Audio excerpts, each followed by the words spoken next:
My fellow Americans, let me begin by congratulating the team at NASA and our brave astronauts on the successful launch of Artemis 2. It was quite something. It will be traveling further than any manned rocket has ever flown and will very substantially pass the moon.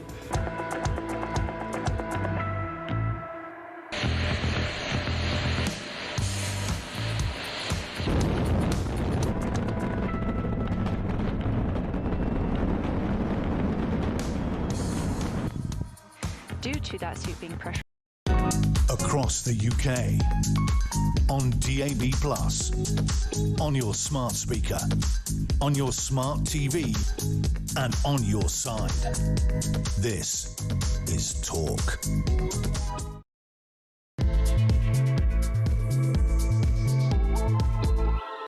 Let's be honest, my friends, Jewish hatred really is out of control in the United Kingdom. Down on the ground! Down on the ground! Down on the ground! Step back! Take the taser! Jacket! Take the taser! Get on the ground! Detention of power! Detention of power! Drop the knife! Drop the knife! Drop the knife! Drop the knife! Drop the knife! I have to tell you, we come here every single morning, we react to the news of the day, and merrily going around my day yesterday in London when this news hit. And I've sat here for a long, long time and have said the following line, which I will repeat all day. Any form of racism, right, is abhorrent, but it is beyond the pale now. It is far beyond the pale that anti-Semitism is not given the same credence. It is not treated or dealt with in the same way. If a man who obviously is a suspect and an alleged attacker can walk in daylight, sunlight, down a road in London, our capital city, with a visible knife and simply go up to two people going about their daily business who happen to be Jewish and can be stabbed, I reckon all of us have the moment to say, words are not enough now. They're not. They're not enough to combat this. This is a disgrace. It's a stain, actually. You know, people get deep and they go, it's a stain on humanity. It's a stain on this country. There are 250,000 Jews. I've said this before, and listen, I have many who are my friends. I've told you before, their kids can't wear blazers on the buses.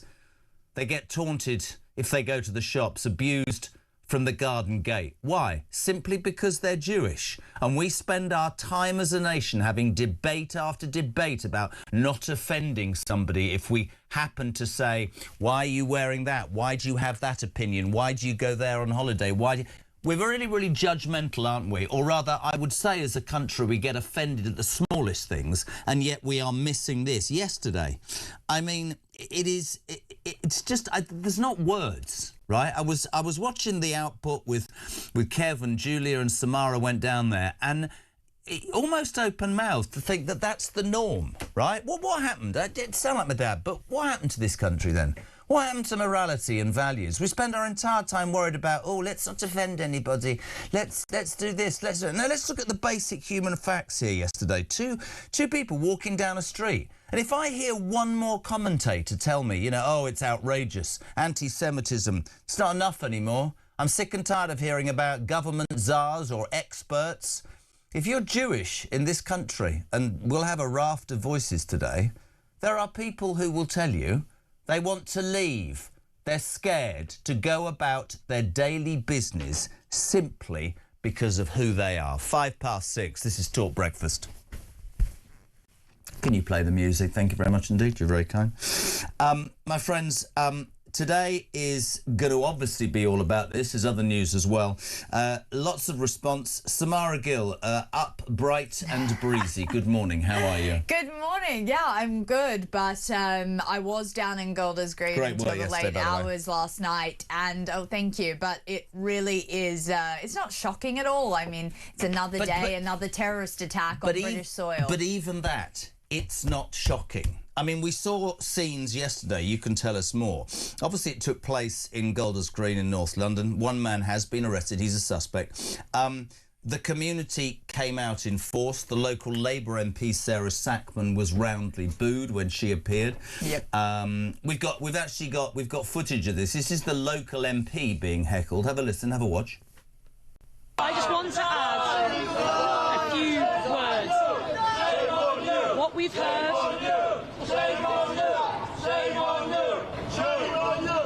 What we've seen here on the streets of Golders Green today is appalling. Words. Mark Rowley, the Metropolitan Police Commissioner, he fared no better, and quite rightly. Have a watch. He was heckled as well. I just want to add a few words. What we've heard.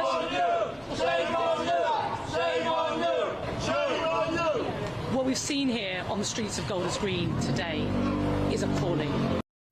Sorry, that seems to be the same thing. He also... Yeah, but I was there and he was heckled really badly, but I mean, it's deserved. He should honestly resign for the type of city that he's presided over. Well, there's a bigger person, the person that controls the police, the person who tells everybody that London is the greatest city in the world. And this isn't just in London, is it, Samara? This is all over a country and has been ignored. The government's terrorism czar, Jonathan Hall, called the rise in anti-Semitism the biggest national emergency since COVID and urged a ban on anti-Israeli demos. We see it every single week. The issue which I sort of feel really needs to be discussed is there are huge numbers in the Jewish community who probably, people, just to give you an idea, might not support what's happening in the Middle East. They're simply Jewish. There has to be a line between maybe how the Israeli government, let's put it like this, is perceived, and how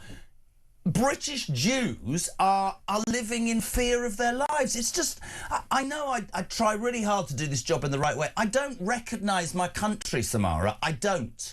Well, you know that anti-Semitism has existed long before whatever the Israeli government did or didn't do. I mean, everyone seems to hate Donald Trump over in the left, but they don't go around stabbing Americans because of things that he's done or things he's done to Iran. You know, that is where you can see that it is clearly an attack on a specific community that's been persecuted since the beginning of time, if you think about it. So I think, yes, we should think about the Jewish community, but we should also think about what we can do today. We could ban the IRGC. An Iran-backed terror group has claimed responsibility for this. So we don't know now if there's an actual solid connection there, but at least they've accepted responsibility. They've accepted responsibility. And the IRGC has not in any way been prescribed as terrorists by this government. Islamic Revolutionary Guard, no. We could ban the Muslim Brotherhood, which is banned in multiple Muslim countries because they know the threat that it holds. We could ban the hate preachers coming into this country, going into schools and universities and mosques, radicalizing all our young people. I mean, this attacker was middle-aged. She was 45 years old, but still. I mean, phrases such as globalize the intifada, which is basically calling for death to Jews, that could be banned tomorrow. Look, I'm not for banning things. I'm a libertarian, but unfortunately we've now got people getting murdered on the street at a bus stop once they put their kippah on, and I think we're at breaking point here.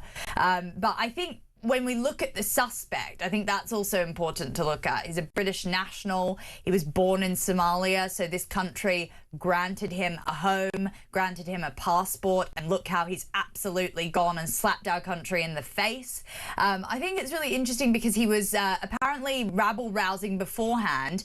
Police were then called to his house. They conducted a search and couldn't find him. And then he went and carried out this attack. Am I right or wrong in saying, and we're on the hoof a bit here, it wasn't just that morning he was known to the authorities and to the police, wasn't he? So why the hell wasn't anything done before this? Exactly. It's a great question. And Richard Tice was out there yesterday. He spoke to talk about this. He said, why was this man even out on the street? And it's a really valid question because he was clearly Where's prevent when you need them? Again, words, no actions. I mean, yesterday we saw Sarah Sackman there and Mark Rowley being criticised. Jews have labelled Keir Starmer the Jew harmer and shame on Sadiq Khan. You know, the irony of Keir Starmer, I don't want to talk about him today actually much, but he's married to a Jewish woman. He could be absolutely held responsible. He talked in great detail about how he purged anti-Semitism from his party after the Corbyn years. It is not enough anymore. And in fact, let's change this today. I don't want want to make this about politics, right? This is about more than politics. Anybody, whoever you are, whatever your political persuasion, cannot look in the mirror and say it is acceptable for a country to be saying or to be allowing 250,000 people, simply because of their religion, because of the way that they live their lives, to be living in fear of their lives. This was, though, let's play it. This is Keir Starmer after the attack. I'm holding a meeting tomorrow with the criminal justice agencies to make sure that we can have effective and swift justice in these cases. But we do have to recognise the levels of anxiety and concern there are, that I know about, in terms of the Jewish community feeling very much exposed and vulnerable, feeling they've got to hide their identity, sometimes in the health service, sometimes at school, on the streets where they live. And it's our job to make sure that they feel safe and secure. It's our job to make sure that we absolutely deal with the roots of anti-Semitism and extremism. That is what we will do. But you're not, are you? Because counter-terror and police say they're investigating another arson attack, Samara, at a memorial wall commemorating anti-Iranian regime protesters in Golders Green. That was yesterday. Last month, we reported on that arson attack on those Jewish ambulances that were provided free by the Jewish community. For the entire community in North London were firebombed. Last October, Yom Kippur, as we know, the Manchester synagogue, 2 people killed. The attacker shot dead. I'm sick and tired. I don't even want to make it about Starmer. Nobody has given this the credence that it needs. And do you know something? I've always tried to do this job in the right way, and there will be people who don't like what I'm about to say. Do you know the really sad thing about the United Kingdom right now is when I saw that disgusting body cam footage, right? Do you know the sad thing that came into my head? Because one of the policemen kicked this bloke in the head.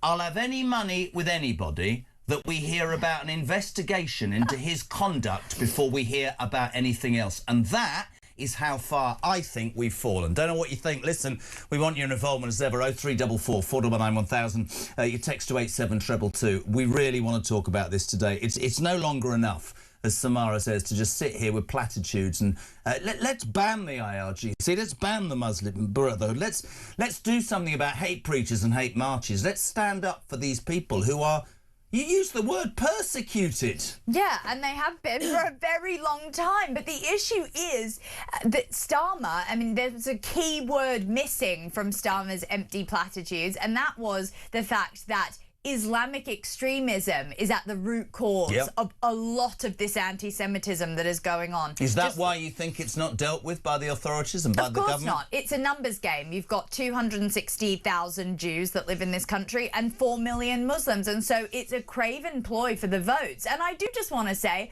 most of the Muslim community isn't happy with this. They aren't happy with the representation and the extreme elements. And I love the fact you've made that point, but I would then not counter that point. I agree with that point. Be vocal about it then. Yes, absolutely. Be vocal about it. Tell me that. And you had people like Layla Cunningham coming up and, you know, being really, really vocal last night, making a speech about how this is unacceptable. You had a lot of Iranian nationals there as well, showing their support for the Jewish community because they know what it's like to live under an Islamic regime whereby they went...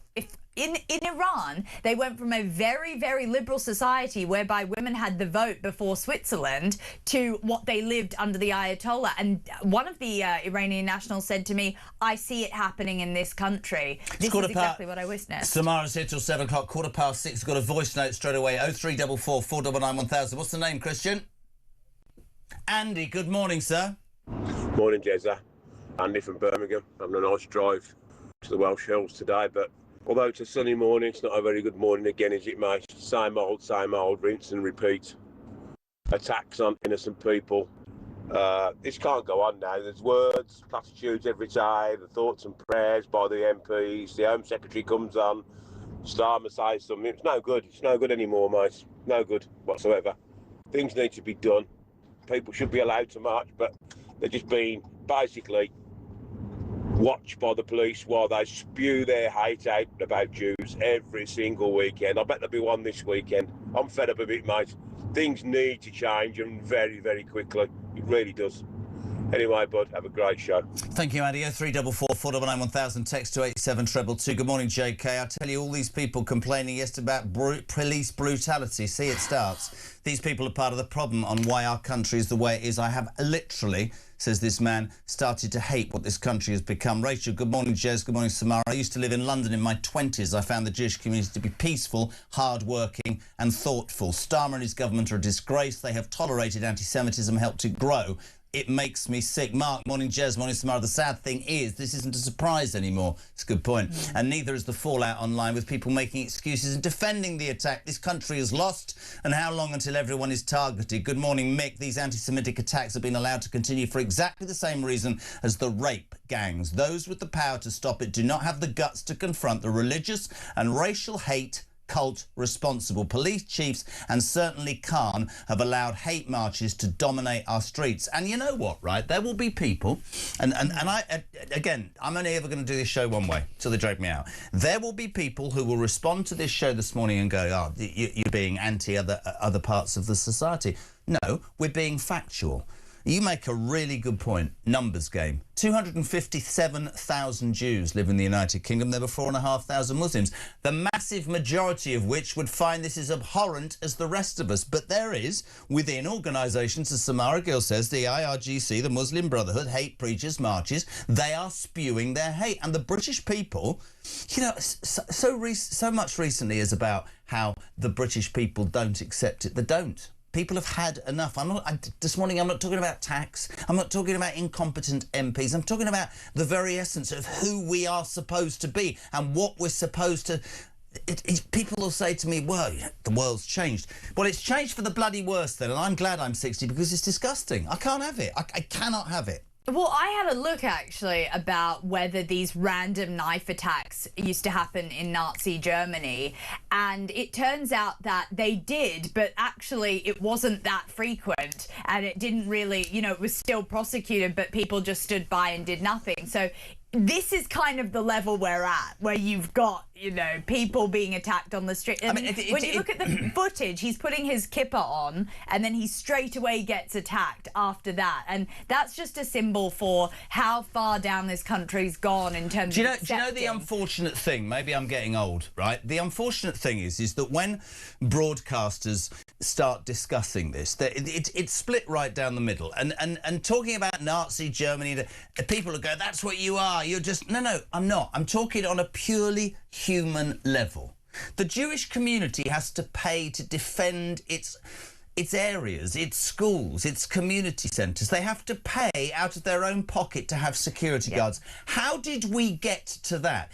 If the very people who do not like us having this conversation would literally sit where you are, I would ask this question.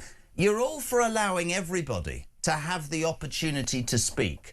You're all for allowing people from all parts of the world to live in this country, all parts of religions, which has worked in the past, not working very well right now. But why do you not afford the same respect and opportunity to the Jewish community? Why has the Jewish community almost single-handedly been persecuted? If you hate Israel because of what it does, I don't think that should relate to an 11-year-old who can't take a bus across North London without his mum and dad for fear of being attacked. Well, that's just human nature. It's wrong. 100%, Jeremy, and I think we need to talk about even what Dov Foreman, who I think is on your show a little later, has said for a very long time, which is that Jews are the canary in the coal mine. Once their freedoms are being threatened, then we should all beware. Once they start coming for the Friday people, they'll start coming for the Sunday people next. And that's why we should all be concerned about this, because if we don't cut it off now from the base, it's going to spin absolutely out of control. But we have politicians who won't deal with this. If you had a conversation with Sadiq Khan today, he would be, I suspect... Where was he last night? He wasn't there. He would be as frightened as Starmer that a certain part of his electorate or a certain part of his area, for want of a better phrase, would be upset with him if he dared to speak out. I think this sums it up. Graham in Stirling. Morning, JK and Samara. I'm absolutely effing fed up at the phrase thoughts and prayers being trotted out by politician after politician and other metropolitan elites. They've now become such empty words. We need deeds. We need actions. By the way, there was nowhere near Keir in GC. Graham, absolutely. Morning, JK, and tomorrow, Bill in Romsey. Good morning, Bill. He says the government will keep dragging its feet on anti-Semitism because they, I'm afraid, and this is Bill in Romsey, in his opinion, are thinking of the Muslim vote only. Starmer and Khan are simply thinking about their own careers and their own futures and not the safety of the Jewish community. Gary, I can never understand why people don't like Jews. What is their problem? Why have they ever done, what have they ever done that's been bad? I'm going to stick my oar in here, right? And this'll send them. I don't have to agree with Benjamin Netanyahu. I don't have to agree with anything to do with that. I suspect that one of the biggest reasons that the Jewish community, and it sums up what's wrong with this country, is a huge amount of jealousy, because having been persecuted 60 years ago and 6 million of their forefathers and foremothers were gassed, they became quite an insular group who became very successful. They became very successful because family and business and success was what they based, I guess, their insurrection. And I think there's huge jealousy about the Jewish community. I have absolutely no problem in saying that at all. We can talk about the deeply religious views and what's happening in the Middle East, but I think a lot of people are jealous of what the Jewish community turned itself into after the persecution it suffered.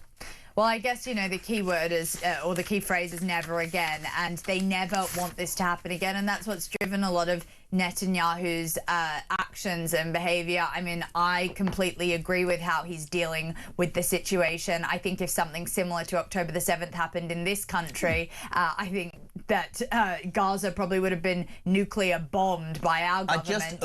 I don't think you win, unfortunately. The reason I segregate that is I think too many people will use that as an example to persecute Jews. I want to strip it back to the absolute level. The absolute level is, what has this person done wrong? This person is born a Jew. That is abhorrent, isn't it?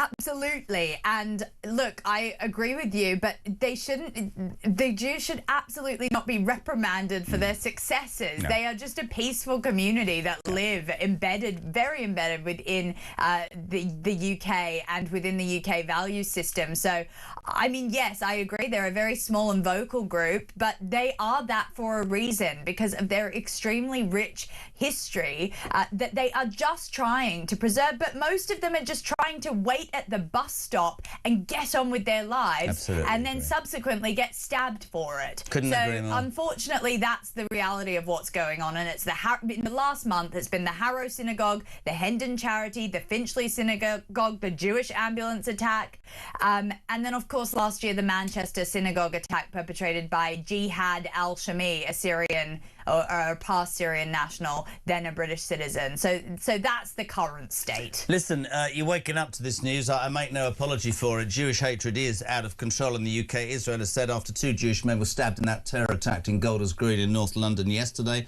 Jews have labelled Keir Starmer the Jew harmer, and shame on Sadiq Khan, the local MP, Sarah Sackman, and the Metropolitan Police Chief Samar Rowley, both heckled during a live conference. Even Netanyahu has said Starmer's words are not enough now. And the government's anti-terrorism czar, Jonathan Hall, called the rise in anti-Semitism the biggest national emergency since COVID. Quite simply here on the home of common sense and the home of the alarm clock Brits. I want to know what you make of this. I'm stripping it back from being about wider issues. I'm talking about 250,000 of the Jewish community who live amongst us, who are successful, who get on with their lives, aren't able to go onto a bus or walk down the street without fear of being stabbed. That's what we've become. It's a disgrace. Morning, Jimmy. Jeremy, it's Jimmy from Halifax, and my heart goes out to all the Jews today. Absolutely disgusting what we let happen to our Jews in this country. And all I want to say is, Keir Starmer, you should be ashamed of yourself.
I was growing up, a profound love of the British Empire, actually, and the good that Britain did for the world.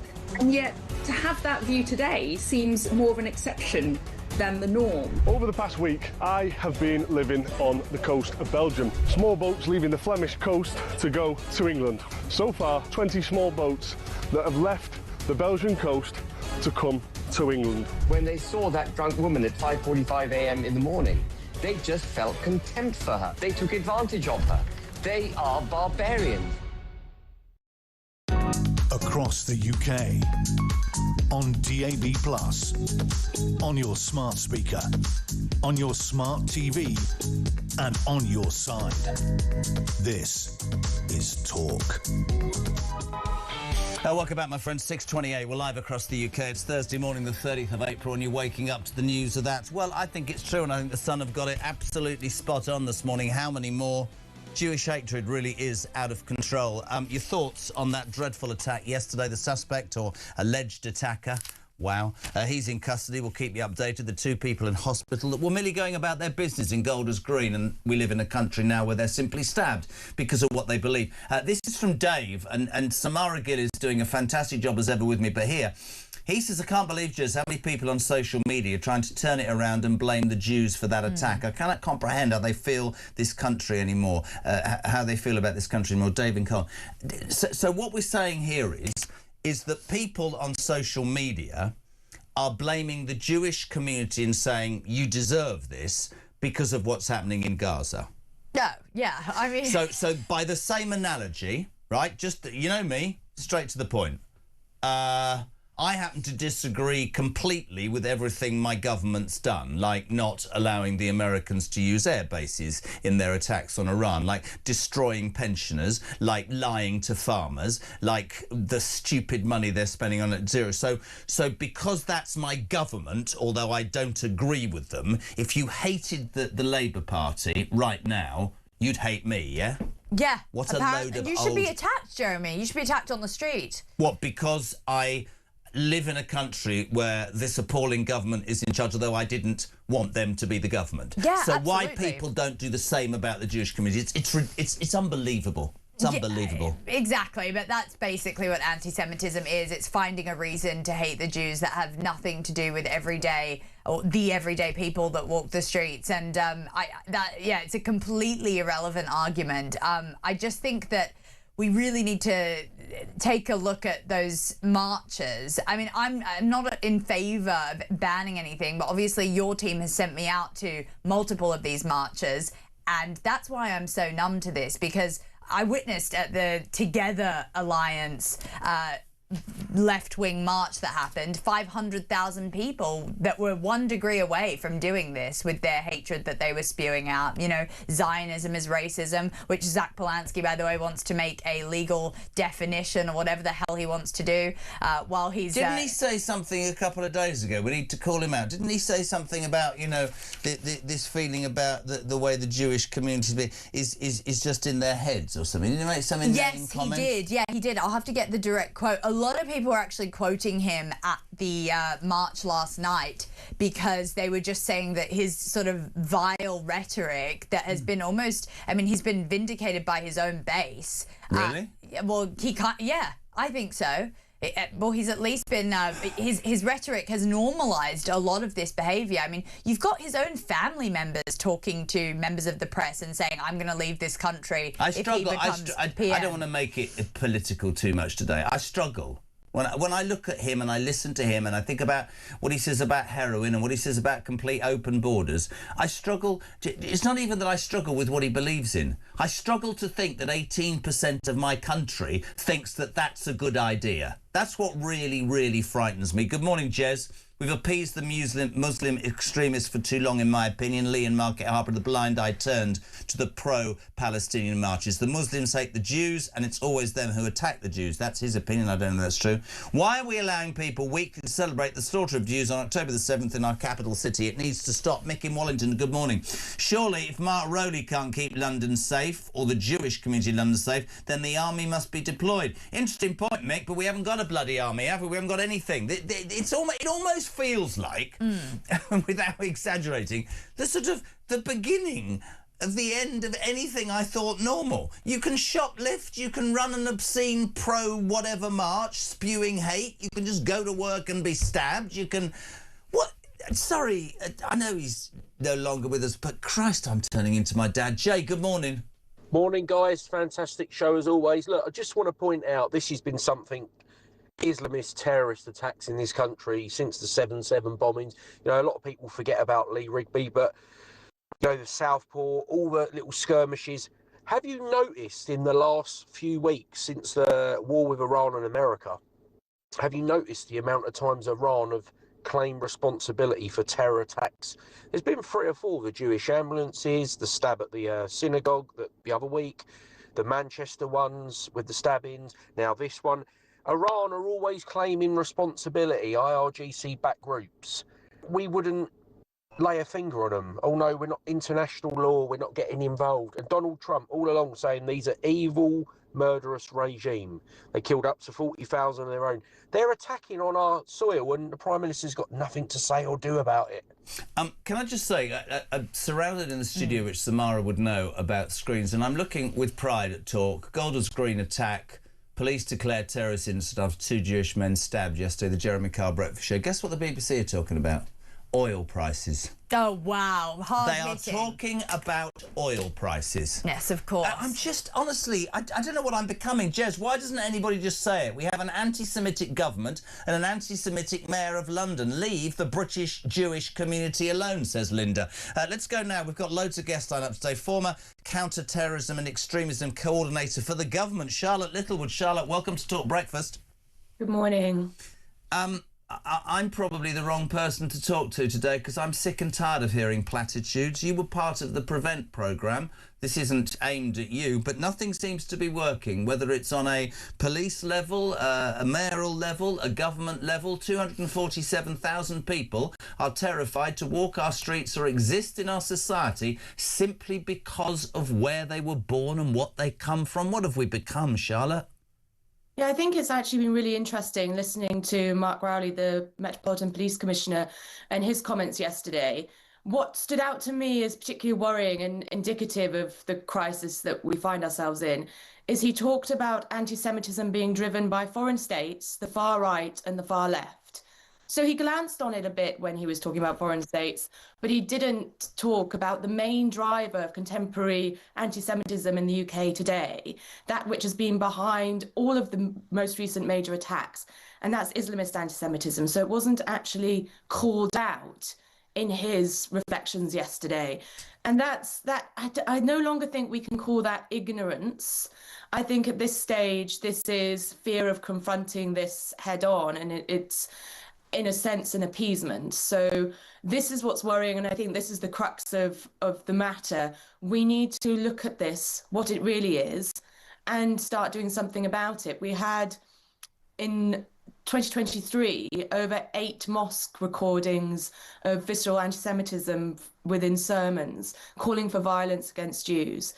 And then we have a really large influence from the Muslim Brotherhood and Jamaat-e-Islami, the really key Islamist organisations and movements here in the UK, and they call for the murder of Jews and they call for the eradication of Israel. And they believe that Israel has to be removed for the second coming of Muhammad and the global caliphate. You know, it's embedded in their very extreme ideology that is so prevalent here now in the UK. You were part of a former counter-extremism coordinator for the government. Was that this government or the government before?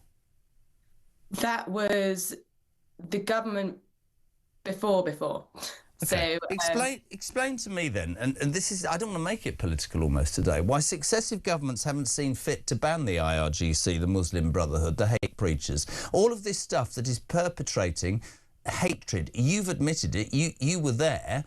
I mean, I know why. I'm going to answer my own question, because obviously people don't want to accept where this is coming from. I mean, I have to say Samara Gill made, I thought, the most salient point of all. Is it a numbers game? There are 257,000 Jews in the United Kingdom of 4.3 million Muslims. And is it political? That's awful to say, but is that the point? So tackling the ideology, I think there's a lot of politics around that. Having a robust Prevent system in local areas where the demographics are set against you means that you think about local elections more than you think about doing prevent properly. That's definitely the case. But actually, this is a bit of a boring answer. But when it comes to the IRGC and Muslim Brotherhood, it's technicality. The IRGC is a part of Iran's mechanism, so it's state, and we don't ban state actors. Every other country does. Yeah, but we don't, and I think that's more a technicality and a legal issue. Legal issue. People are being stabbed, and we've got a prime minister who's going to talk about legalities. This is not. I think we should. Oh, a million. I'm just saying that's why they say. I don't want to. This isn't a criticism of you. You work for Prevent. Doesn't work at all, does it? This guy was known to the police. They were round at his house in the morning. Apparently, he's been known for several months. Prevent doesn't work at all, does it?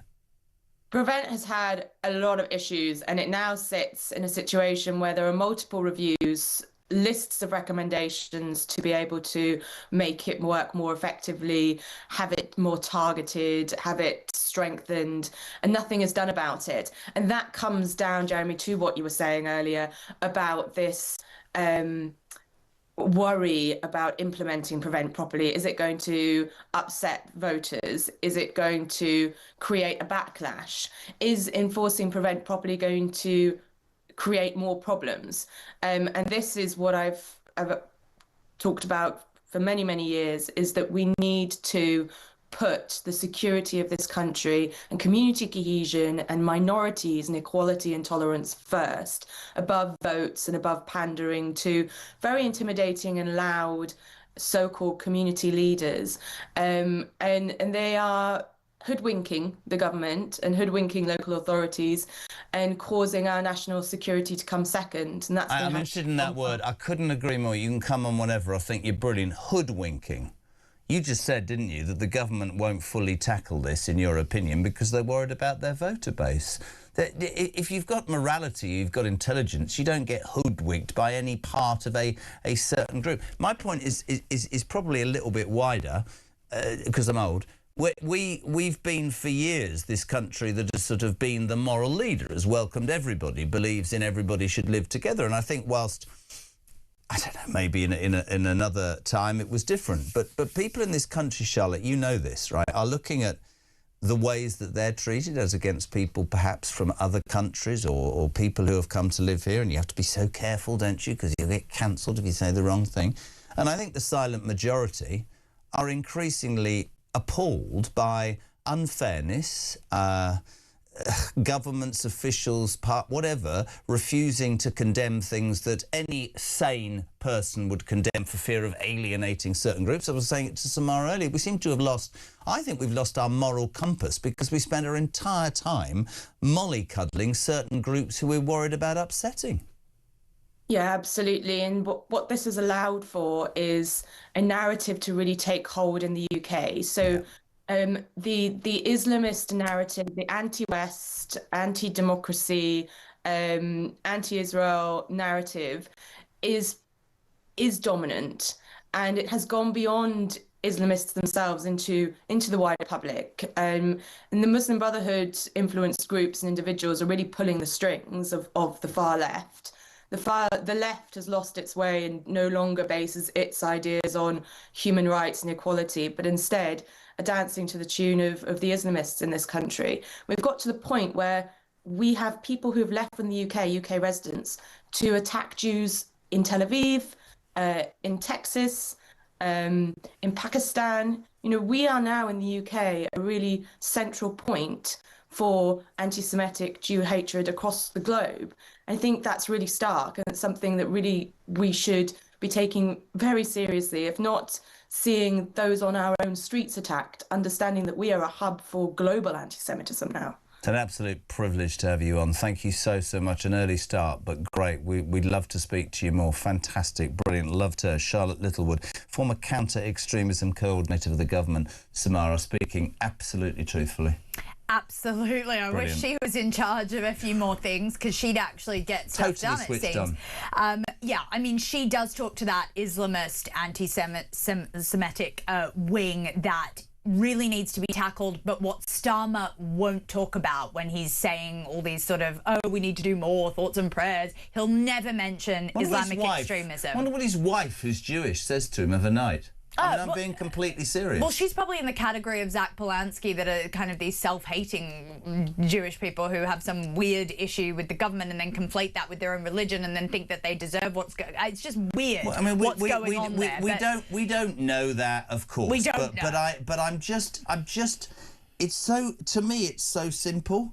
There's wrong and right, in my humble opinion, and I'm not sure about a society where, simply because of what you believe in, where you came from, it's acceptable to so many that you walk down the street and get stabbed. It's 7:15. You're waking up to that horrific news. Jewish hatred is out of control in the United Kingdom. Two men, Jewish men stabbed yesterday in that terrible terror attack in Golders Green in North London. A 45-year-old British-born Somalian suspect or alleged attacker, is what I have to say, is in custody. And the outpouring of anger is palpable this morning. People are saying we are sick to death of empty words. It is no longer fair that anti-Semitism is not treated in the same way as other abhorrent racism, and it's about time. Dreadful footage if you're watching on YouTube.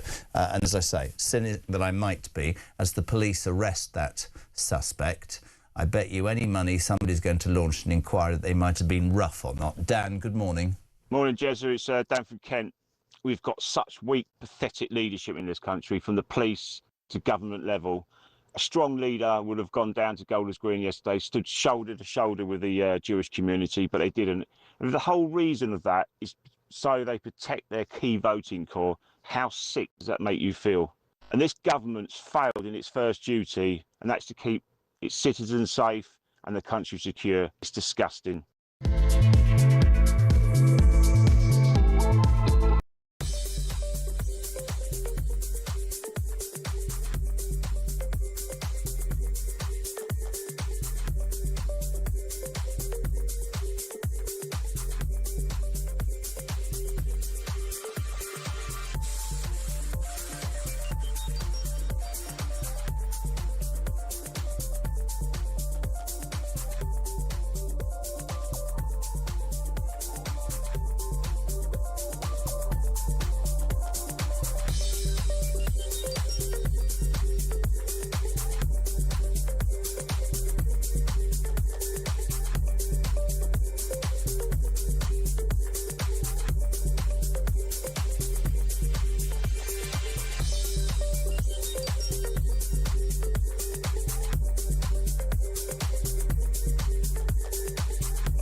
Across the UK, on DAB+, on your smart speaker, on your smart TV, and on your side.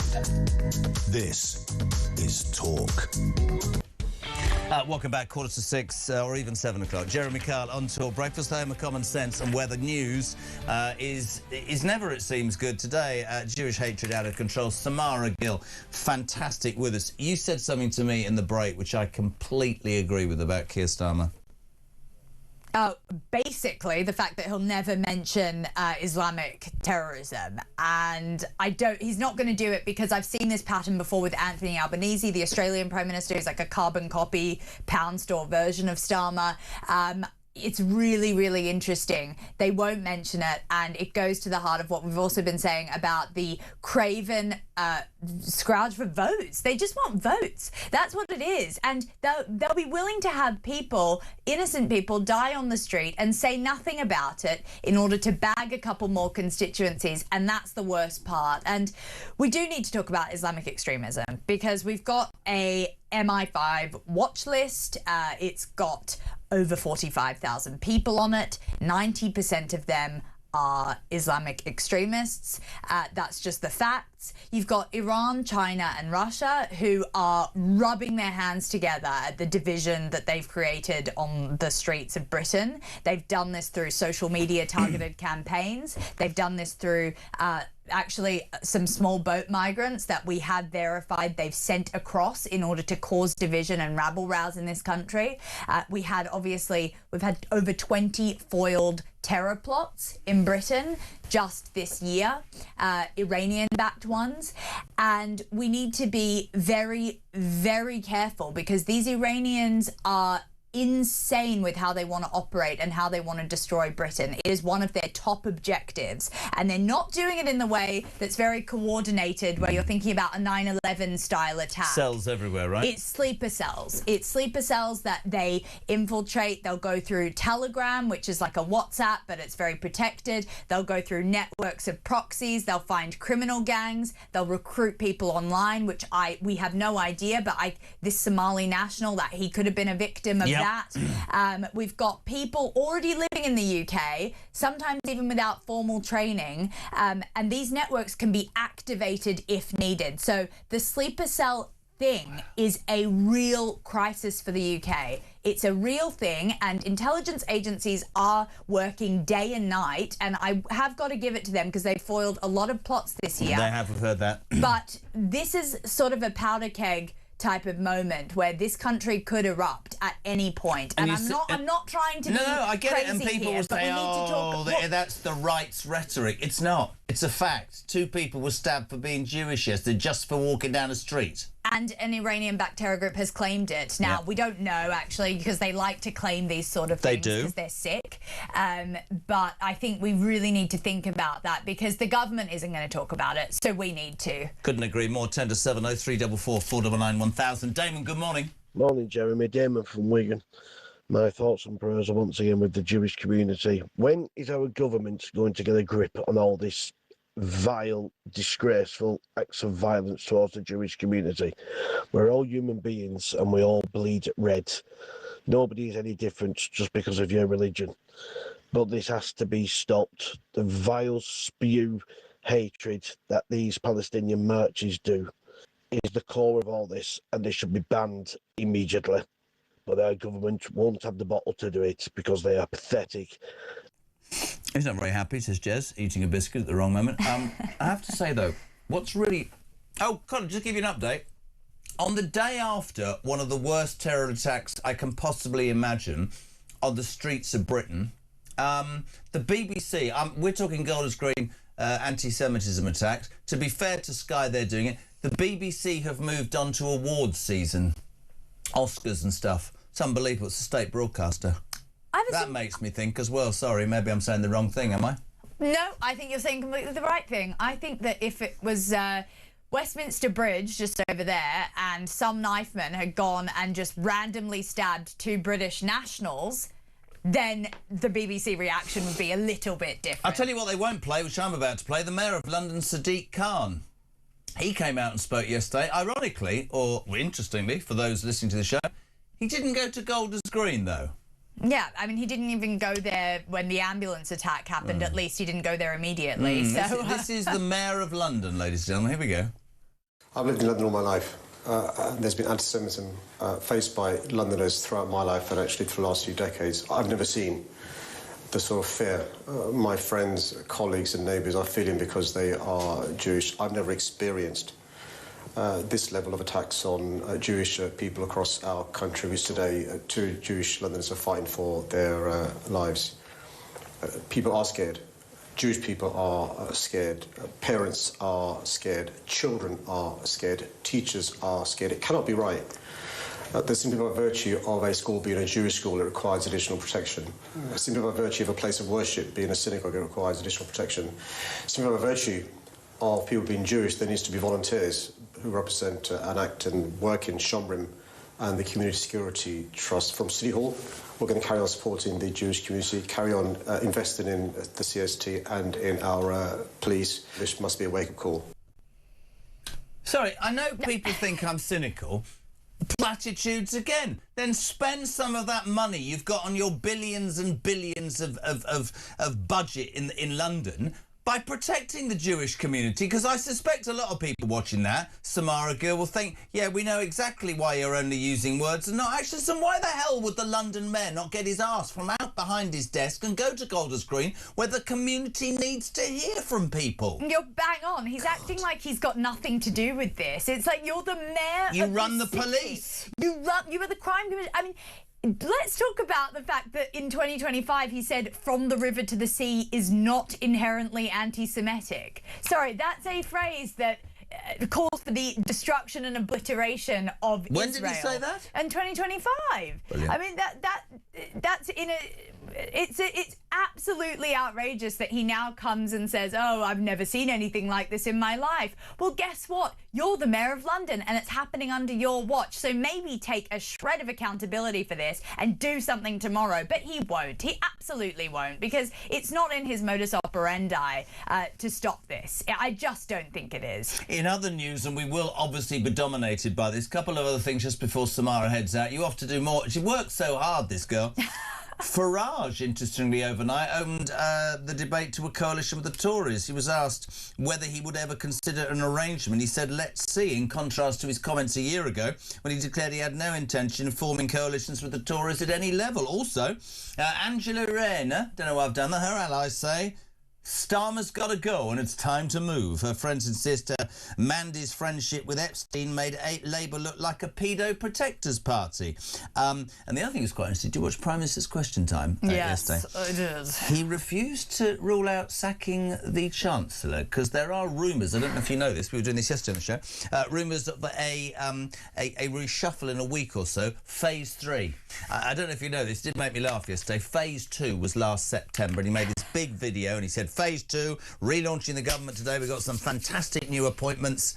And the only thing that came out of Phase 2 was the giving of a job to Peter Mandelson as US ambassador. And we know where that's got him. I mean, it's like phases of the destruction of this country, isn't it? That's what it feels like. Yeah, I mean, Prime Minister's Questions was very interestingly, I mean, it was a shambles as per usual, but I think this sacking of Rachel Reeves is, I mean, please, like, Starmer, could you do one good thing in your tenure? No, but the problem is, if he gets rid of her, he is inextricably linked to her, he's screwed. Yeah, you're completely right. She's incompetent, in my opinion, before somebody sues me. Well, who's next to be thrown under the bus? I mean, it's littered with bodies, isn't it? Shabana Mahmood, any money. Really? You think so? I don't think he... I think the left, to keep him, the left will demand... They will demand Shabana Mahmood.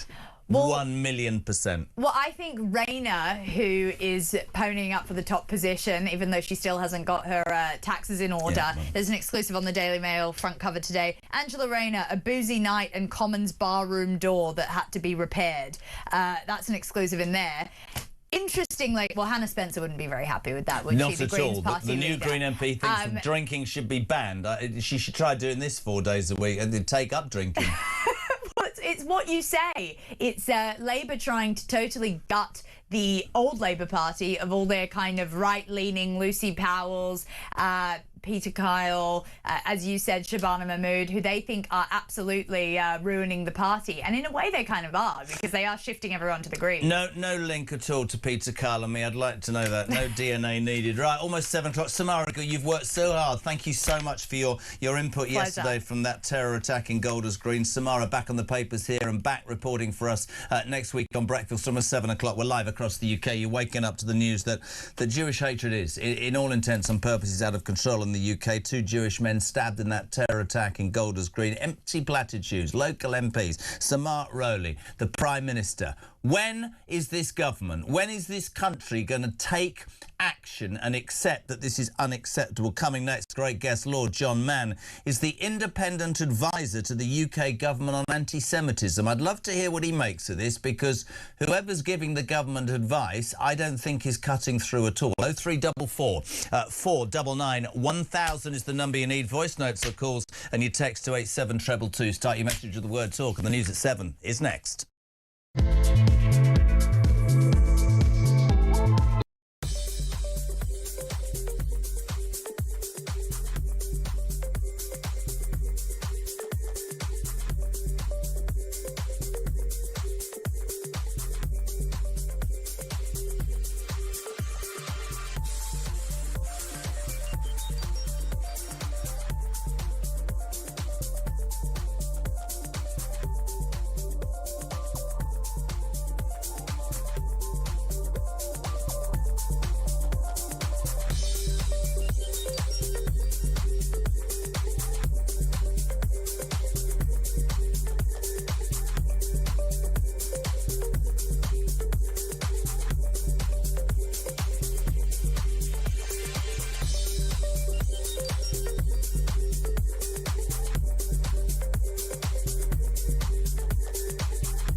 Sent us a picture that made me feel so ashamed. We look like hoarders. Chris Marshall! Yeah, I'm actually recovering from an accident right now. You've landed loose today, haven't you? Yeah, don't shake the arm, Chris, too much. You're with Danny Boyle, who's like the maddest director ever. He's got so much energy. He's like you.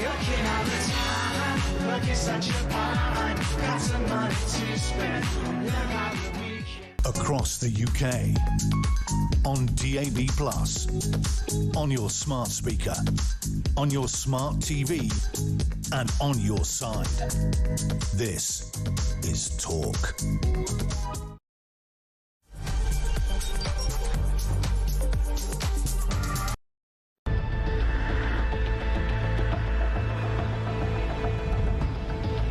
Thank you, Mr. Speaker. With permission, I'd like to provide the House with information that I now have about the appointment of Peter Mandelson as our ambassador to the United States. But, Mr. Speaker, before I go into the details, I want to be very clear with this House that while this statement will focus on the process surrounding Peter Mandelson's vetting and appointment, at the heart of this, there is also a judgment I made that was wrong. The name had been submitted to the King as Minister's recommendation. The Prime Minister had made an announcement that Mandelson was his nominee without caveats. The British government had sought agrément, the formal diplomatic process for a host government accepting a nominee from the US government, and that had been obtained before I arrived in post.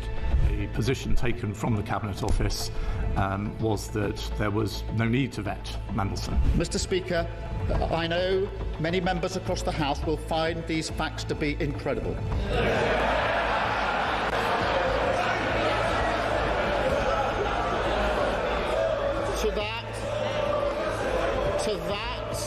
To that, I can only say they are right. It beggars belief that throughout the whole timeline of events, officials in the Foreign Office saw fit to withhold this information from the most senior ministers in our system in government. This was not due process. Everyone knows the price of misleading the House. Will the Prime Minister finally take responsibility and go? Mr. Speaker, let's be absolutely clear. Before Mandelson took up his post, UKSV recommended with red flags that clearance should be denied, and there was high concern. that was not brought to my attention or the attention of the Foreign Secretary at the time or subsequently is a very serious error of judgment. She rushed to judgment as she always did, just like the Iran war.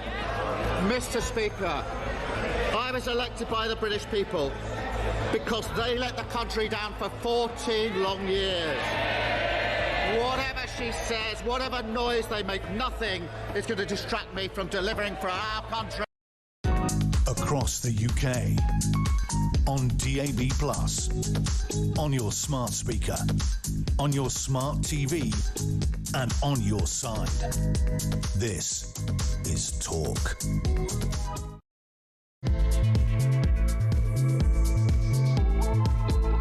A very good morning to you. Welcome to Thursday, the 30th of April. This is Talk, of course, the home of common sense. God, we need that. The home of the alarm clock Brits. And I think it would be fair to say, my friends, that Jewish hatred is quite literally out of control in the United Kingdom. Down on the ground!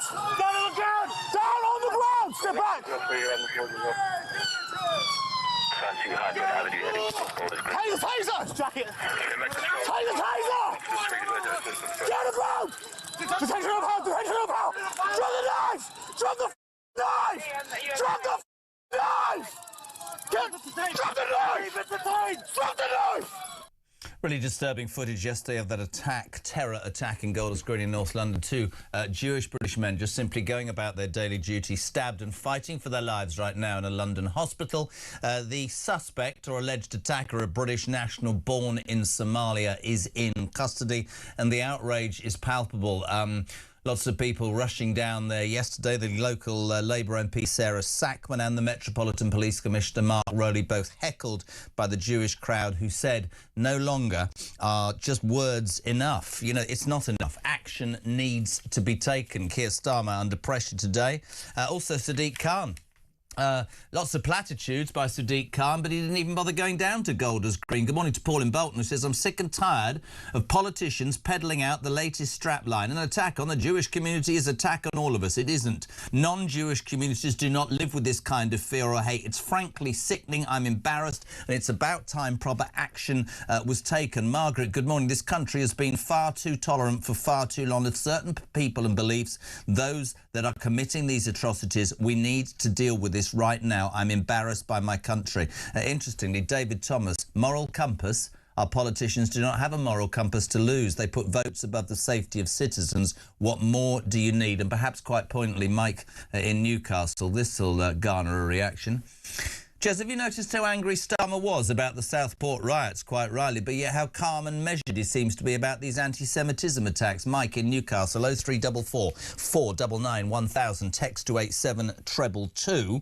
The government's anti-terrorism czar, Jonathan Hall, called the rise in anti-Semitism the biggest national emergency since COVID. I'm delighted to welcome now an independent advisor to the government, to this government, on anti-Semitism, Lord John Mann. Welcome to Talk Breakfast.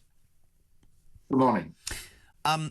This, for me, is so disturbing, and I've been at pains to say in the first hour, and I will continue to say it all morning, I find any form of racism, Lord Mann, abhorrent. But I fail to understand how this country and successive governments and successive officials do not put the same credence and importance on the vile anti-Semitism that is spreading like wildfire across the country as they do to other things. What's your answer to that, my friend? Yeah, well, my advice to government and indeed to all politicians, that's verbally but also in writing, and not just today but over the last 2 years, is we're at breaking point. And in my written advice, I outlined how the extremists would become more extreme, that they would target the Jewish community.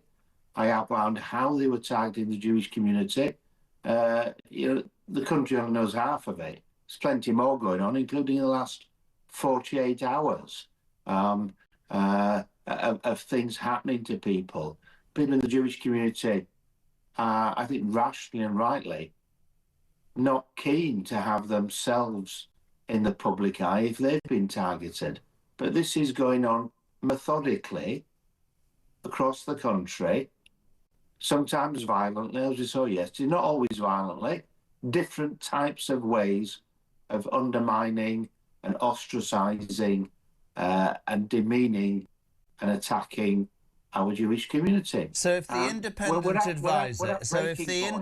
advisor to the UK government on anti-Semitism, is saying almost to a word what I've been saying, can you explain to me then, my friend, because I wouldn't want anything to do with the government that's doing nothing, why this government refuses to prescribe and ban the IRGC? This morning, an Iranian-based terrorism group have claimed responsibility, whether we know it or not. The IRGC spreads and spews hatred across this country. The Muslim Brotherhood the same, all banned in other countries. Hate marches, the length and breadth of this country, just dismissed by this government and by Sadiq Khan. Why are you not, as an anti-Semitism advisor, saying to Keir Starmer, the way to deal with this is to deal with the extremism you know is there, but we know, don't we, John, that he won't do that because he's terrified about his voter base. That's the truth, my friend, isn't it? That's my advice to this government. That's my advice to the last government. My advice is in writing, so it's not something that people can they can choose to ignore it. They can choose to forget it. I'm recirculating all the different reports I've done with the advice on them across government that goes through lots of detail of what could be done. Having done huge amounts of consultation, we don't need any more consultation. We don't need any more reports. What we need is very precise action, some of it in the short term, some of it in the long term. Some of the things I'm asking for will not have an impact in the next year. For example, I have recommended to the last two governments, and I recommend again today, and will again, yet again in writing today, that every single teacher in our schools should be taught the basics of what anti-Semitism is, how to recognise it, and the basics of how to deal with it. That doesn't happen. That would make a long-term change. That will not improve things in the next year, because of course you can't simply do that overnight. That should happen. But in the short term, in relation to Golders Green, I'm asking for more police, specifically in those areas where what I describe as the Jewish way of life takes place. Let me explain the Jewish way of life. It's people going to shops to buy food. I know. I've got Jewish friends, but I'm not trying to disagree. I'm not trying to disagree with you, of course. But I want to say something. Sorry, I want to say something to you. I've got Jewish friends, John, right?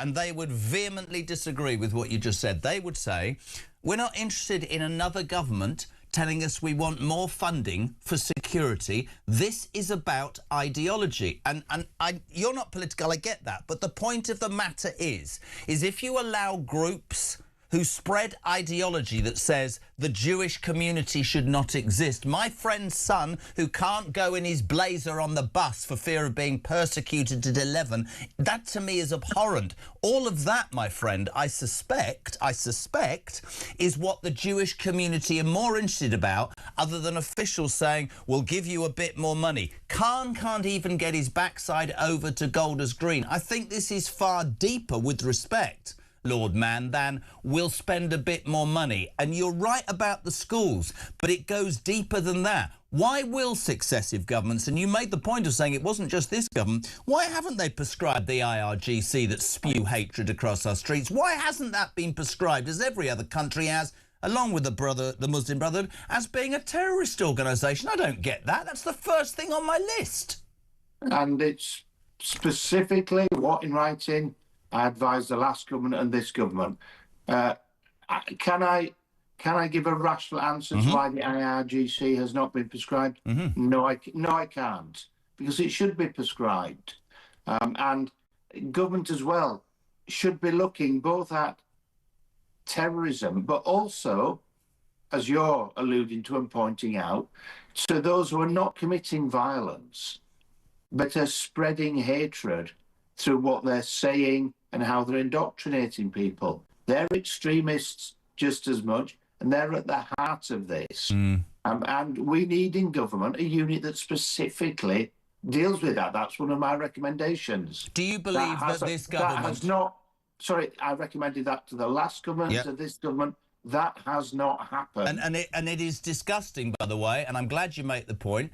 We spend our time criticising the current government. We spend our time criticising the last Tory government. It is completely unacceptable that both haven't alluded to what you've suggested, but specifically, unfortunately, right now, this is Keir Starmer. Some quick questions for you.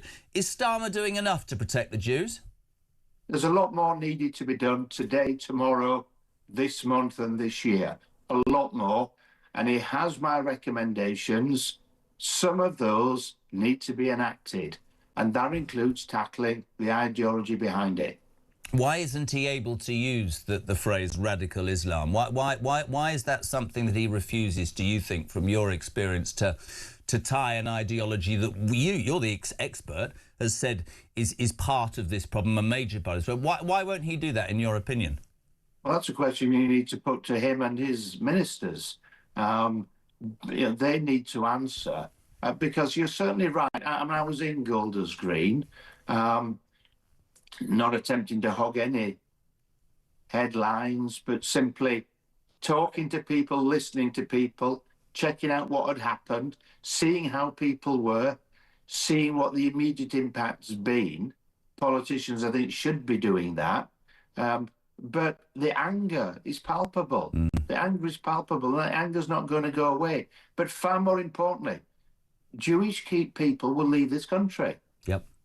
Most will go quietly. I don't mean quietly as in not saying things to friends and family, but they won't be shouting from the rooftops. Jewish people will leave this country. That's why I call it the breaking point. It is a breaking point.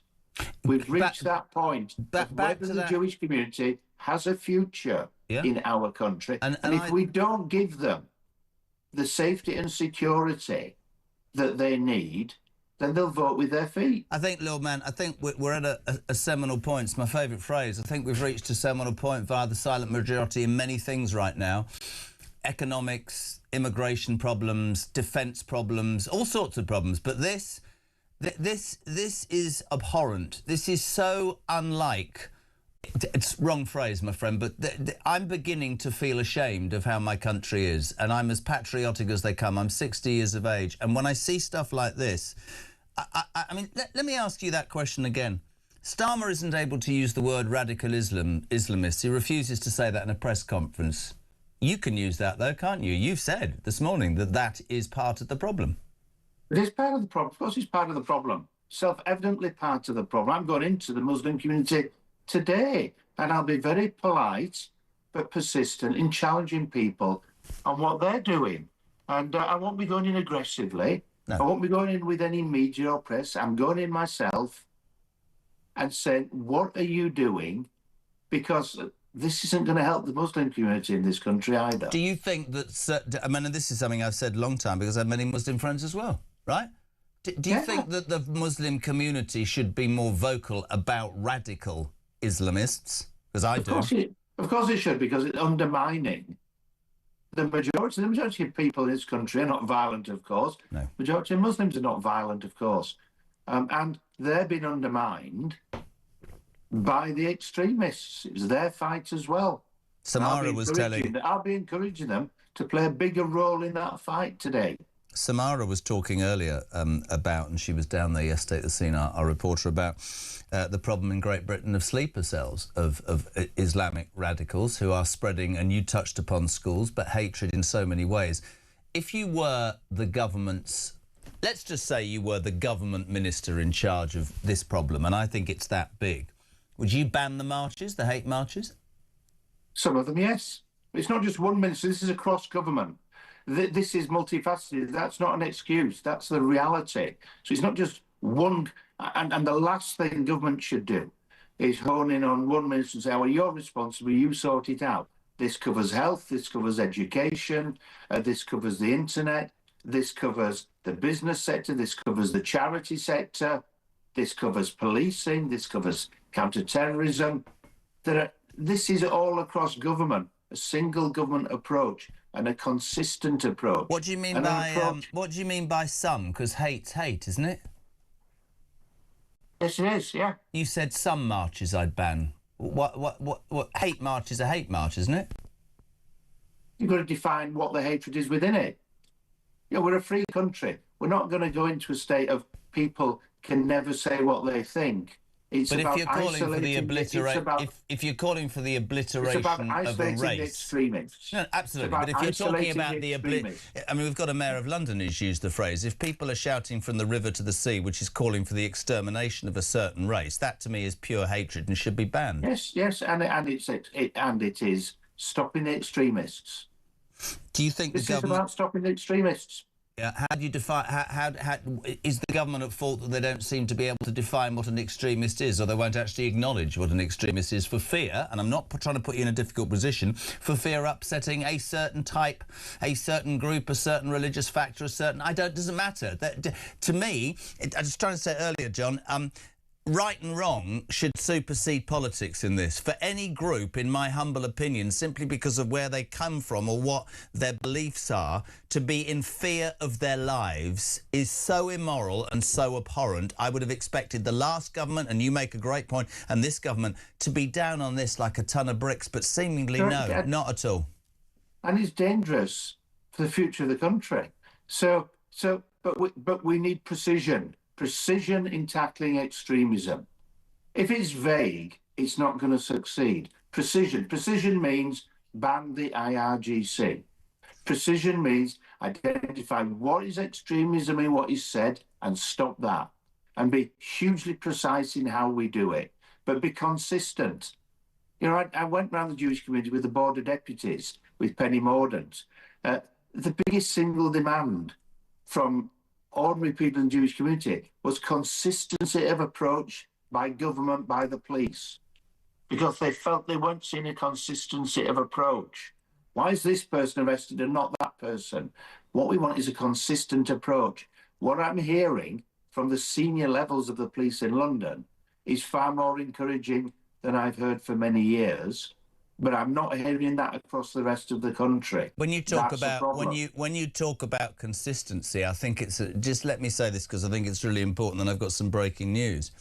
I don't believe there's any consistency in government about anti-Semitism.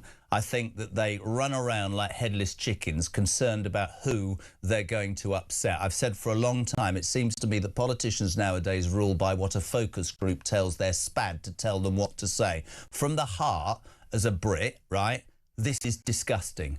From the heart, morally, this is fundamentally wrong. Breaking news, love your response. This is typical of this government.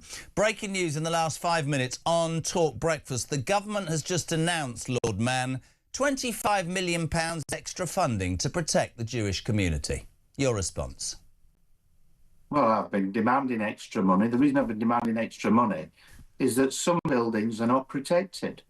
But that doesn't deal with the root cause of why people are attacking those buildings in the first place, does it? No, it doesn't deal with the root causes, but it is one of my demands. So if that money has been agreed, you know, I was on yesterday before the attack, the day before yesterday, hammering that message home in writing again, saying there needs to be more money. I've had meetings over the last 2 weeks on precisely where it needs to go and how. So at least on one area, I've been listened to. Does that solve the problem? No, it doesn't. But does that assist? Oh, we've lost. OK, fair enough. Listen, Lord John Mann, very, very interesting and very honest and candid. The independent advisor to the UK government. Interesting, he also advised the old government. He talks about...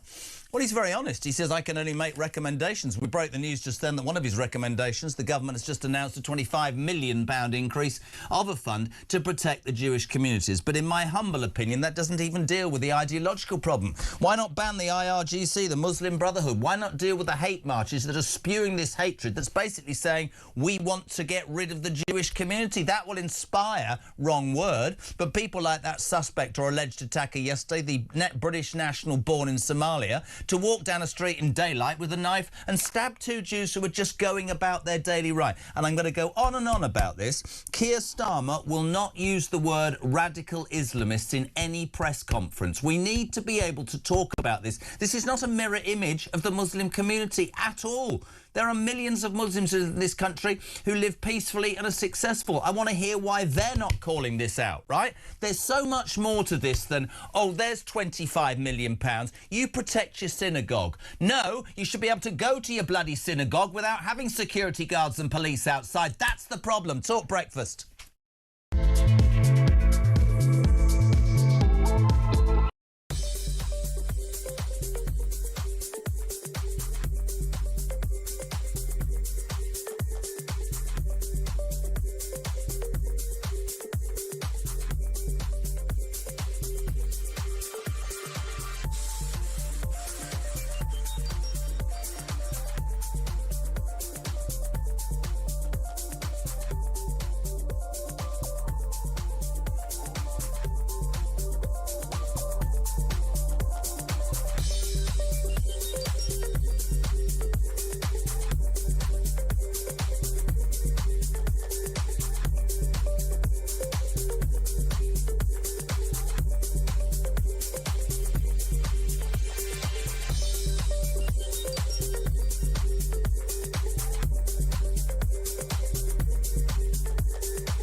I hope I wouldn't have used that. Well, certainly I don't remember trying to get any job for my mates. Can you get a job? Can you help get a job for ex's mates? But don't tell the Foreign Secretary. I don't think it's completely surprising that the Prime Minister would be so sensitive about the way in which he was dealing with a member of his senior team, and particularly a Director of Communications who's in minute-by-minute contact with the media, that he would want that kept to a very, very tight group of people at the time. Across the UK, on DAB+, on your smart speaker, on your smart TV, and on your side. This is Talk. Welcome back to 7:25. It's Thursday morning, the 30th of April, the day after that appalling terrorist attack in Golders Green in North London. Two British Jews just walking along, minding their own business, attacked in broad daylight by a 45-year-old British national born in Somalia, being held as a suspect. The alleged attacker, with a knife, brought to the ground by the police. The footage is appalling. All sides have come under attack, quite rightly, for this. Sadiq Khan didn't even bother going to Golders Green. The usual platitudes from Keir Starmer. And this morning, the announcement that, yes, the government's giving £25 million more to deal with the security issues the Jewish communities have had. And I said before the break, and I'll keep saying it, that's not going to deal with the problem. Deal with the ideological issues that are absolutely at the bottom of this. Have the ability, no, have the courage to call this out. Ban the IRGC. Already this morning, an Iranian-based terrorist group has claimed responsibility, whether they did it or not. That's a terrorist group. Do it. Nobody seems to have the courage. Platitude after bloody platitude. And I thought it was quite interesting. Lord John Mann said, it's not just this government that I've advised, it's the old government. Morning, Sean. Morning, Jeremy. Sean from Grimsby here. Another day, another diversity is our strength. Import, this time from Somalia. A long list of violence known to prevent running around stabbing our fellow Brits in our capital city. They might be Jewish, but they are our fellow Brits.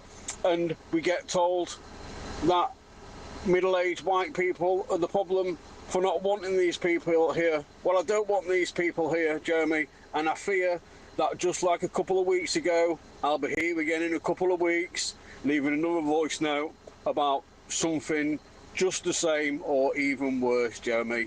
Anyway, mate, great show. 7:26, we'll say a very good morning to the former Home Secretary, now the Reform UK spokesman on education, skills and equalities, Suella Braverman. Welcome to Talk Breakfast.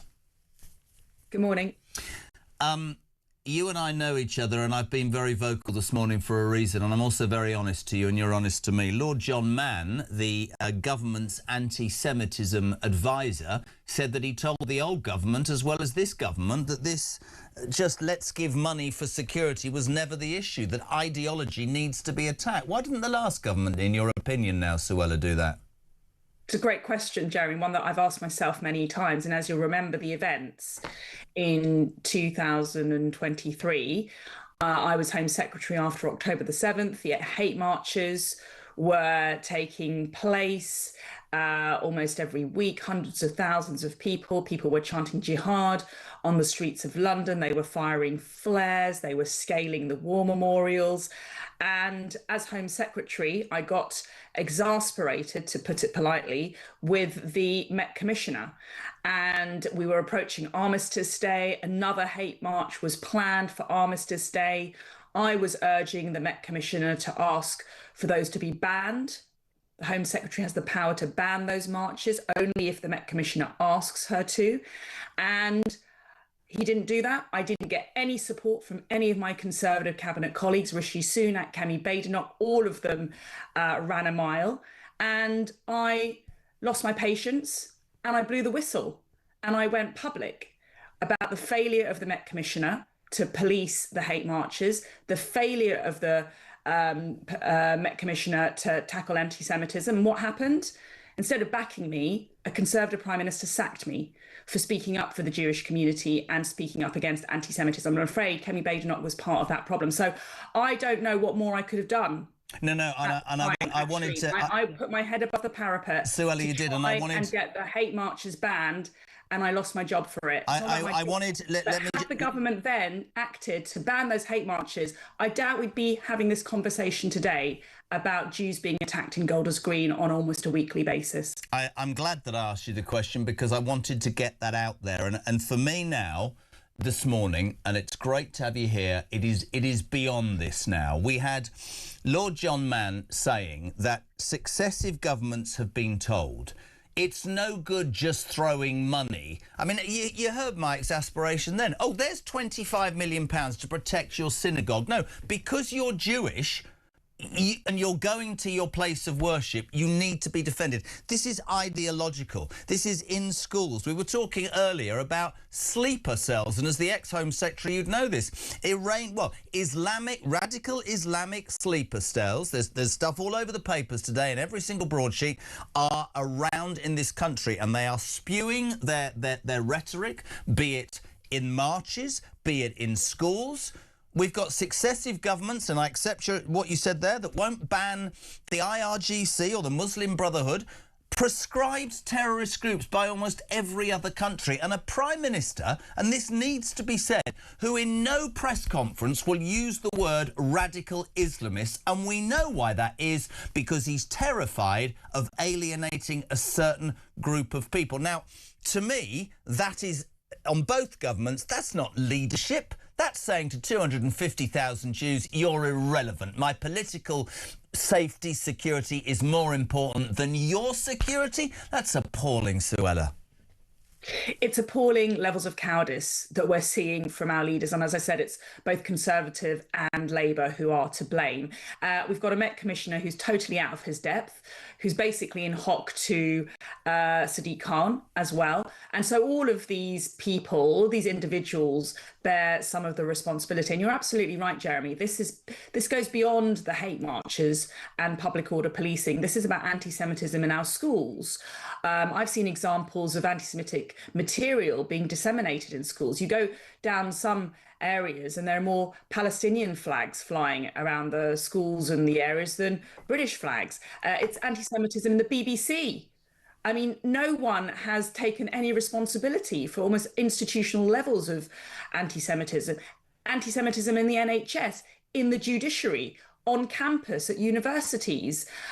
Jew hatred is off the scale, and it's now becoming a grim weekly reality that some form of the Jewish community seems to be under attack in the UK. We can't go on like this, and we need action. So we need the government to actually put its money where its mouth is, which is to prescribe the IRGC. It's promised to do so, but this promise is wearing thin after 2 years. It needs to prescribe the Muslim Brotherhood. It needs to ban the hate marches, and it needs to take a serious approach to extremism and sectarianism in many aspects of our society. You said that you didn't have the power to cancel the marches without the Met Police Commissioner. Did you have the power to prescribe the IRGC? And if you did, why didn't you? Yeah, I wanted to prescribe the IRGC. I'm afraid, again, it's another one of the great betrayals by the last Conservative government.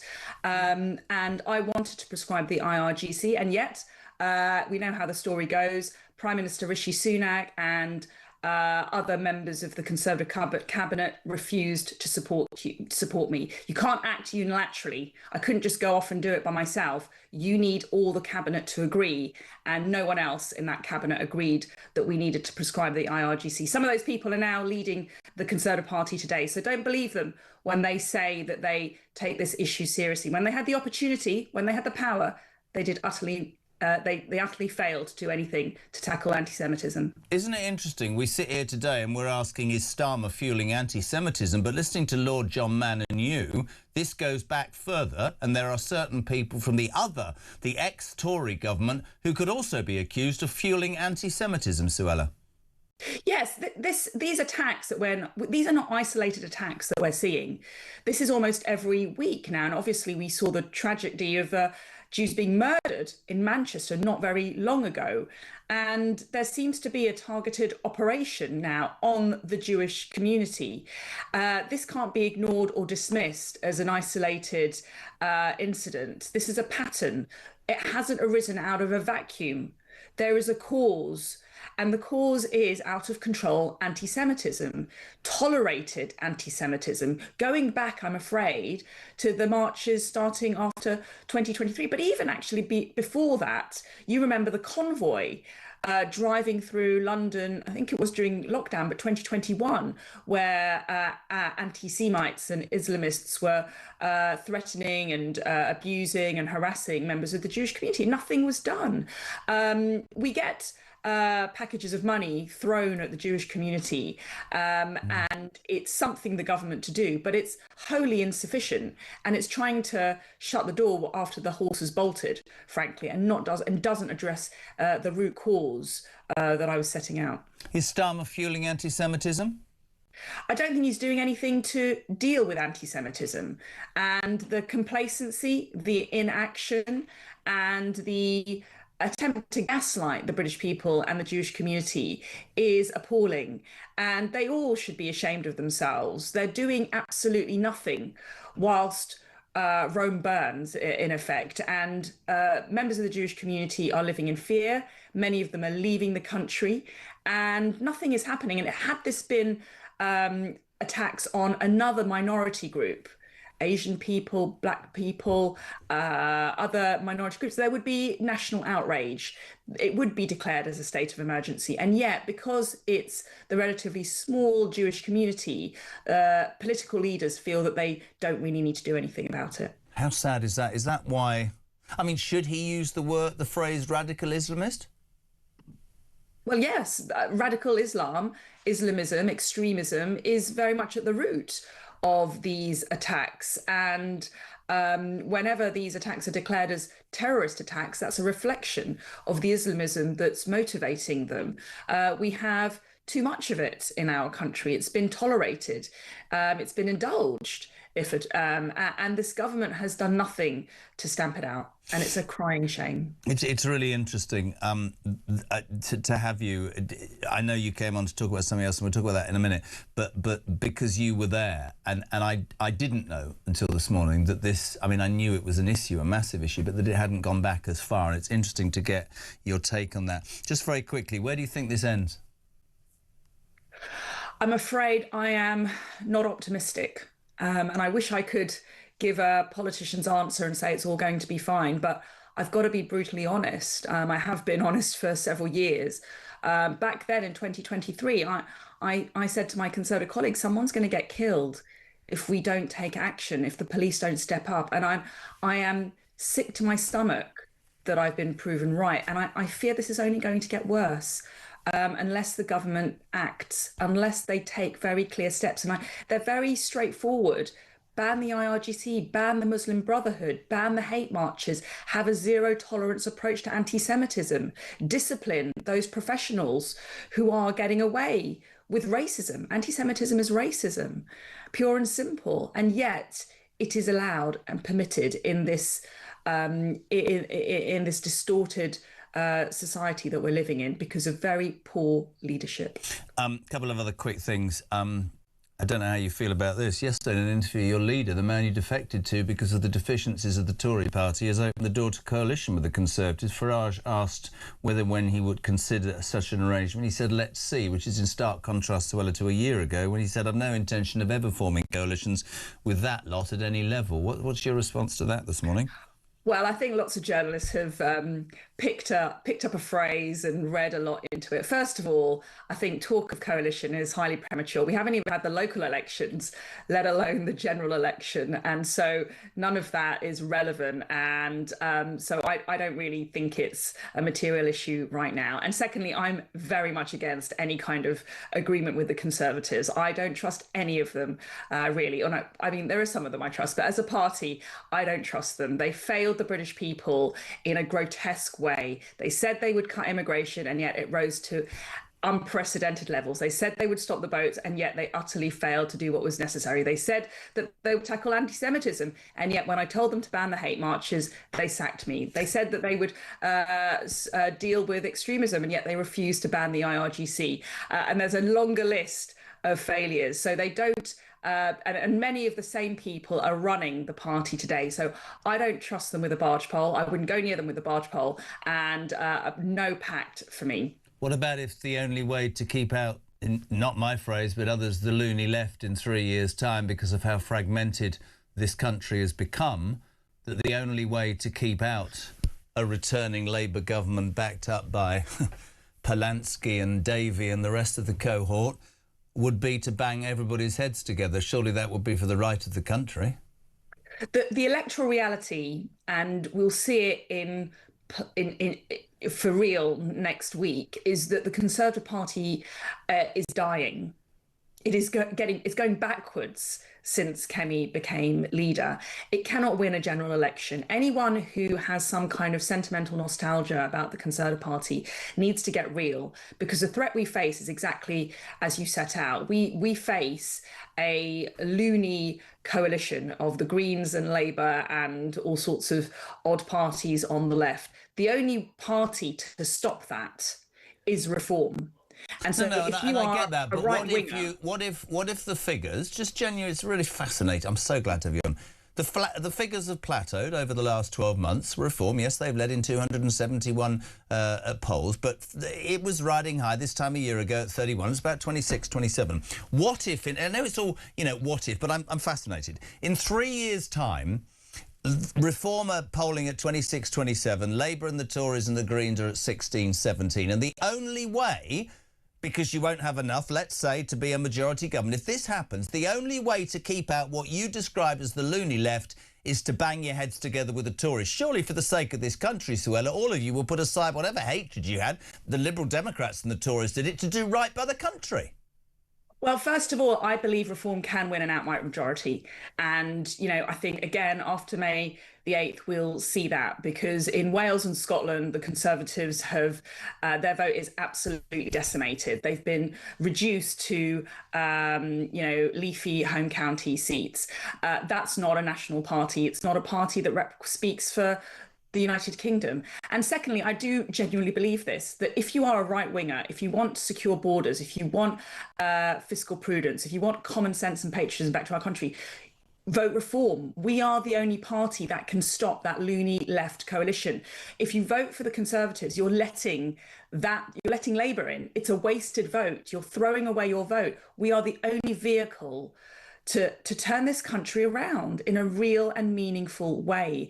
And the polls are demonstrating. We've led in over 200 polls. Next week is going to be a real reckoning for a lot of the mainstream parties when they see how people are actually voting, not what they're just telling pollsters. And I really want to emphasize this. Voting reform is the answer to the dilemma that you are setting out. We are the only party that can stop a loony left coalition.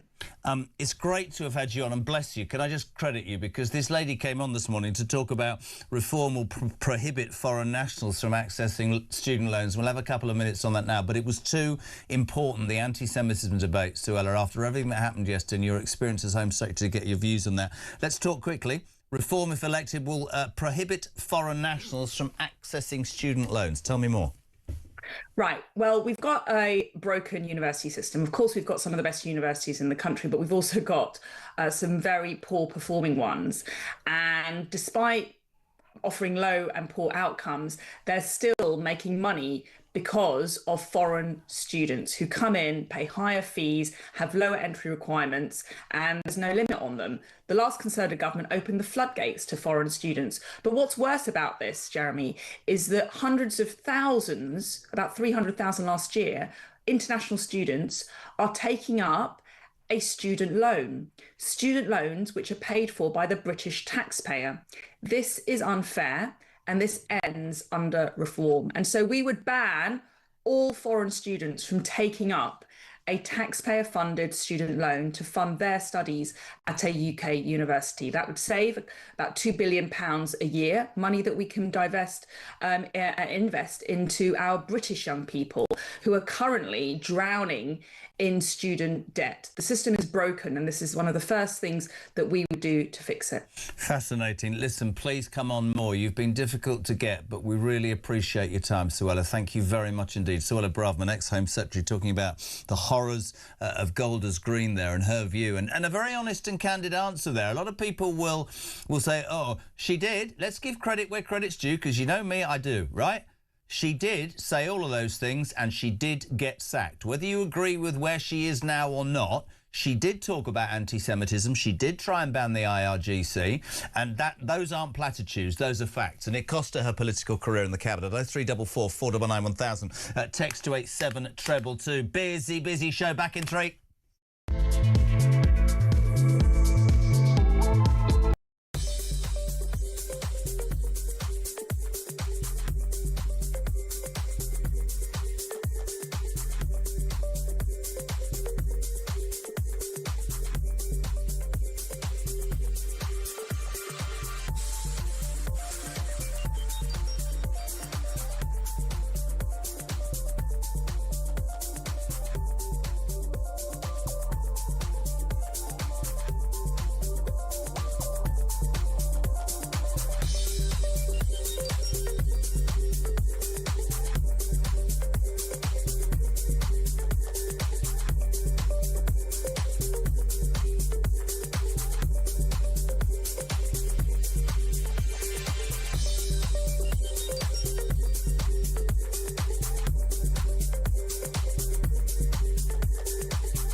Across the UK, on DAB+, on your smart speaker, on your smart TV, and on your side.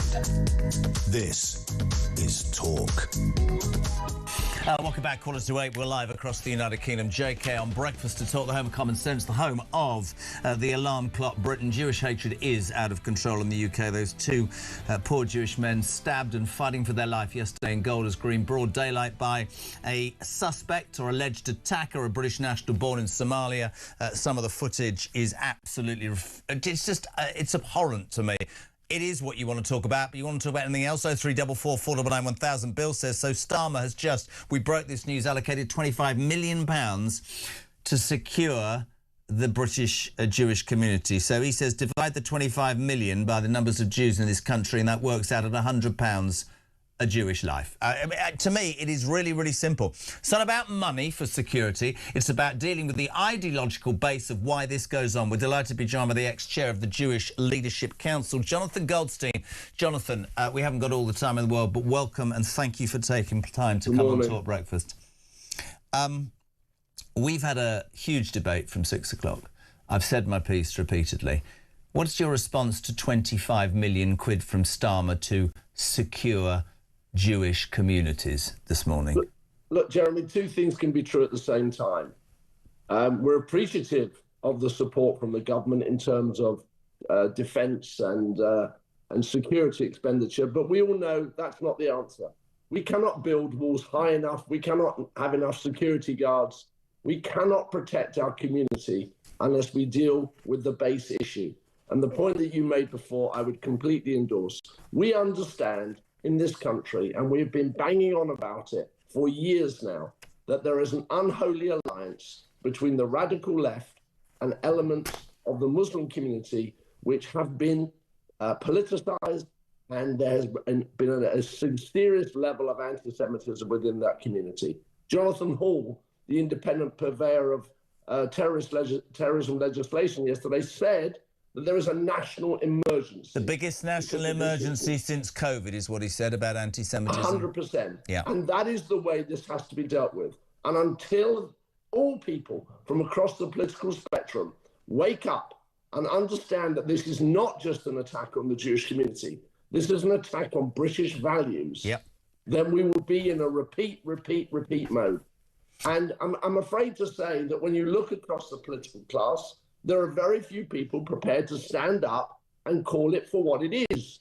And until we do, we will be back on these shows banging on about the same issue. We've had so many incidents over the last 6 months. It's been weekly, effectively, even more so. The Hatzalah ambulances, the tragedy in Manchester, the arson attacks. What are we waiting for as a country to wake up and say this is a national emergency and we need to treat it as such? It's interesting. I've just had a text that I should throw at you, actually, because you said that whilst you are grateful to the government for the acknowledgement there's going to be £25 million put to the security of the Jewish community, you said it's deeper than that. We'll go back to that. This from Max. Morning, Jez. I'm in Edinburgh. So 25 million quid. Yeah, it's good. But the two people that were stabbed in broad daylight yesterday were simply walking down the street and weren't at a synagogue. So that's not exactly protecting the Jewish community. Well, that's my point, Jeremy. Yeah. That's my point. We cannot protect every street, every restaurant, every cafe. We cannot. It is impossible. We need to deal with the underlying issues at the same time. You know, I've woken up to be put on a WhatsApp group chat this morning of a group of parents who are worried about the way in which their children are going to travel to school this morning. Is it on the tube? Is it on the bus? Do they need to go with them and protect them? This is not the Britain that we grew up in. This is not the Britain that we recognise. And until we treat it as such, until we call out the underlying issue, until we deal with the political opportunists who are using this as a political football.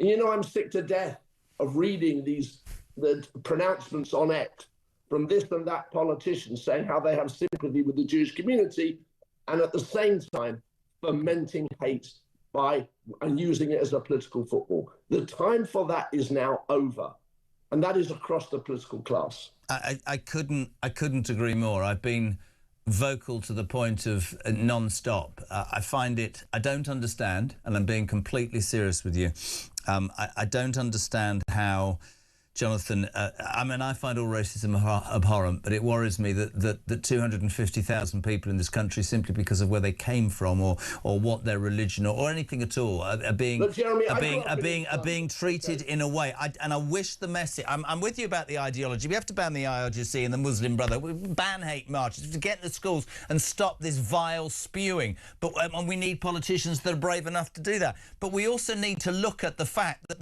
the Jewish community is treated so differently to any other community, and that is fundamentally wrong. Jeremy, I grew up in East London. I grew up in Ilford, right? So I understand London. I've been an Englishman I've lived in England the whole of my life. But I also spend 6 to 8 weeks a year through my business interests in the Gulf and in Arab countries. I have an office out in Abu Dhabi. I understand the way these people operate. I understand I love being there. But it does not make me an Islamophobe to say that there is a serious issue on the radical left and within portions of the Muslim community. And until we are prepared boldly and honestly to say that, until we call it out day in, day out, we are going to be on repeat mode. And I'm afraid to say no one in the community across the political spectrum has been prepared to be that honest about the issue. We cloak the words, we hide behind them because we're nervous of the fallout. But I'm afraid the time has come that when we're seeing these events weekly, if not even daily, we cannot just sit by because we're participating in this process. Couldn't agree more. Jonathan Goldstein, great to have you on, my friend, ex-chair of the Jewish Leadership Council, 0344 499 1000. Daniel, good morning. Good morning, Jezza. It's Daniel from Epsom here. Do you know what? The Jews are in danger now, and it will be native white British that will be in danger next.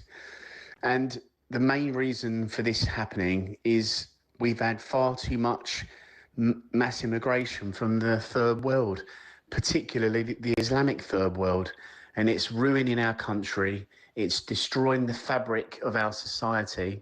I can remember as a boy, we had Jewish people in Britain, and it wasn't even an issue. The reason it's an issue now is because the Islamic population's gone up so much, and it's ruining our country, Jez. Something has to give. You want to get your opinion on 0344 499 1000. You text to 87222. Let's cross to Talks International editor. We're running short of time this morning. But Isabel Oakeshott, good morning. Good morning. Let's call it for what it is, because you do that. I've been saying this since 6 o'clock. Platitudes from politicians are no longer good. The IRGC, the Muslim Brotherhood, the hate marches, the ideology in schools. It has to be banned. We're at a seminal moment because it is out of control, is it not? Jewish hatred in this country? Completely. And the time for plain talking passed long ago, but we still see the authorities at it with the release of the description by the police last night of the suspect in this case as a British national who was a British national from Somalia, who was born in Somalia. How about we actually say what really happened here? This guy, the suspect, was born in Somalia. He is Somalian, but was stupidly, clearly, given British citizenship. And of course, it's likely that we're not going to be able to say much more about this for a very long time. And I have a frustration with that too. I don't think it's good enough for people to have to wait potentially, 6 months, 9 months, a year to find out more about this. But the British people need to know when, why, how was this person considered fit to be a British citizen? What is the story there? Because this is every day now, Jez. Fortunately, not every day such horrors as we saw yesterday, but every day people who are being called British citizens or British nationals were actually born elsewhere. And why does that matter? Because often they have come from deeply traumatized or violent or very, very difficult backgrounds with very different cultural norms to our own. It's nothing to do with skin color. Couldn't care less what the skin color is. But if you have come from war and terror, often you are terrorized, you're traumatized, and you have many things wrong with you, I'm afraid. There is a lot more to come out about this. It's really interesting. My mate Rob, who listens every single day, just sent me this. Another giant step on the road to nowhere. I stand shoulder to shoulder with the Jewish community as all right-minded people should. London is no longer the city it once was. We are turning into a situation, he said, our politicians become sectarian. The breeding of hatred towards people with different faiths is out of control, and it won't just stop with the Jews. Many churches have been burnt down. Christians are being demonized over the world. That river to the sea chant is about the annihilation of a race of people. The wall is big and strong, and we seem, in my opinion, to be heading towards it with all the speed. Why is it that politicians cannot call out Islamic extremism for what it is? And we said it earlier, Isabel. Keir Starmer, and by the way, the ex-government as well, are as responsible for not prescribing the IRGC. We heard from Suella there, really well spoken, but Why won't Starmer? Why won't he say there are parts of Islam that are extremist? I know the answer. You know the answer. I'd love the good Muslim community to stand up and call it out as well. Well, they certainly do here in the United Arab Emirates. They have no truck with it whatsoever. They're absolutely appalled that the Muslim Brotherhood is not prescribed in Britain. It's still not prescribed in Britain, even though we have overwhelming evidence that it should be and that it is linked to awful terror attempts and so on. How is it that here, in the heart of the Middle East, in the most civilized part of the Middle East, where they can get this stuff right all the time, in the UK, which is not a Muslim country, we can't seem to manage that? They can certainly manage it in a country like this. So what is our problem as a British nation? I don't get it. I don't as well, and I do think there's so much that you and I agree on about how this country is sort of on a precipice of unacceptance and fear and unfairness. I don't understand, and I never have, and I've said it before, to me all racism is abhorrent. Why? Simply, if you are part of the Jewish community, whether you agree or disagree with Netanyahu or the Middle East, we're talking about, do you hear what Jonathan Goldstein just said? He's on a WhatsApp group this morning because his 11-year-old can't wear his school blazer on the bus because he might be attacked on the way to school, Isabel. That's not a civilised society.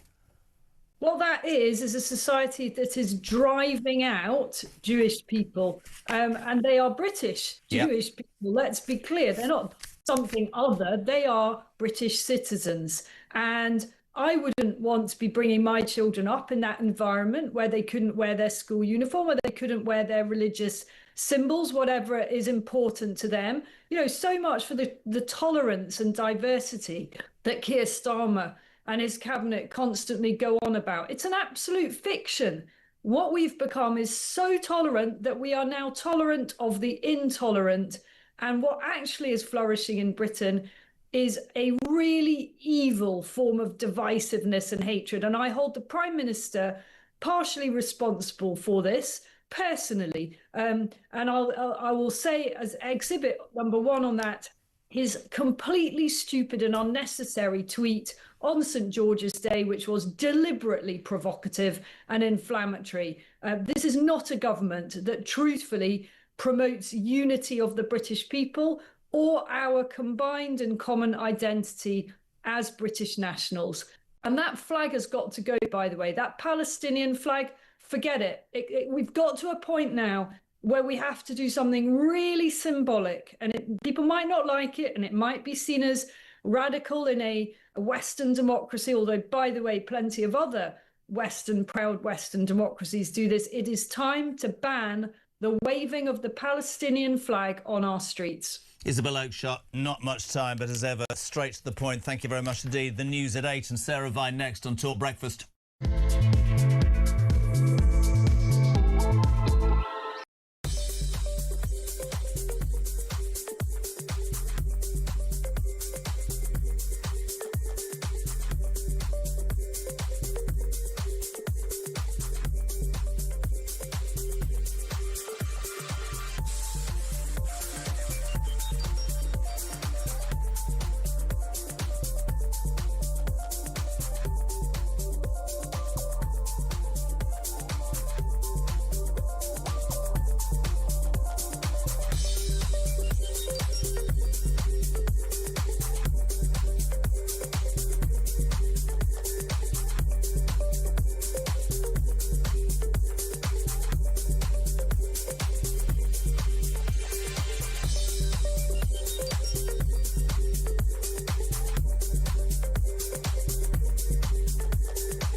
The handover briefing I was getting as I arrived at post was what I felt was a generally dismissive attitude to his vetting clearance. The focus was on getting Mandelson out to Washington quickly. Despite this atmosphere, an atmosphere of pressure, the department completed developed vetting to the normal high standard. Because the vetting process is not there to determine fitness for office or reputational risk, it's there to protect national security.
across the UK.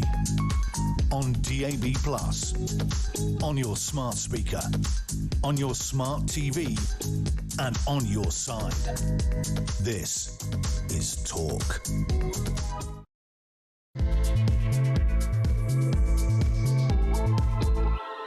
Welcome back, 8:05. Welcome to Talk Breakfast, Thursday the 30th of April. This is, of course, the home of the common sense, where alarm clock Brits tune in and we call things out for what they are. So let's say it as it is. Jewish hatred is out of control in the United Kingdom. Down on the ground! Down on the ground! Down on the ground! Step back! Take the taser! Jacket! Take the taser! Down the ground! Detention of power! Detention of power! Drop the knife! Drop the knife! Drop the knife! Drop the knife! Drop the knife! Appalling footage yesterday of that attack in Golders Green. 2 Jewish men going about their daily lives stabbed in broad daylight by a 45-year-old alleged attacker suspect, a British national born in Somalia. Complete outrage across the political divide. But the big debate, of course, today is quit the platitudes. We need action. In the last hour, the Labour government confirming £25 million of extra funding to protect the Jewish communities. But as one text sent to me said, those 2 men weren't in a synagogue. That's not the issue. They were walking down the street. The issue is ideology. Morning, Dave. Hi, Jez. Dave in Leyland. Question for Keir Starmer. How many?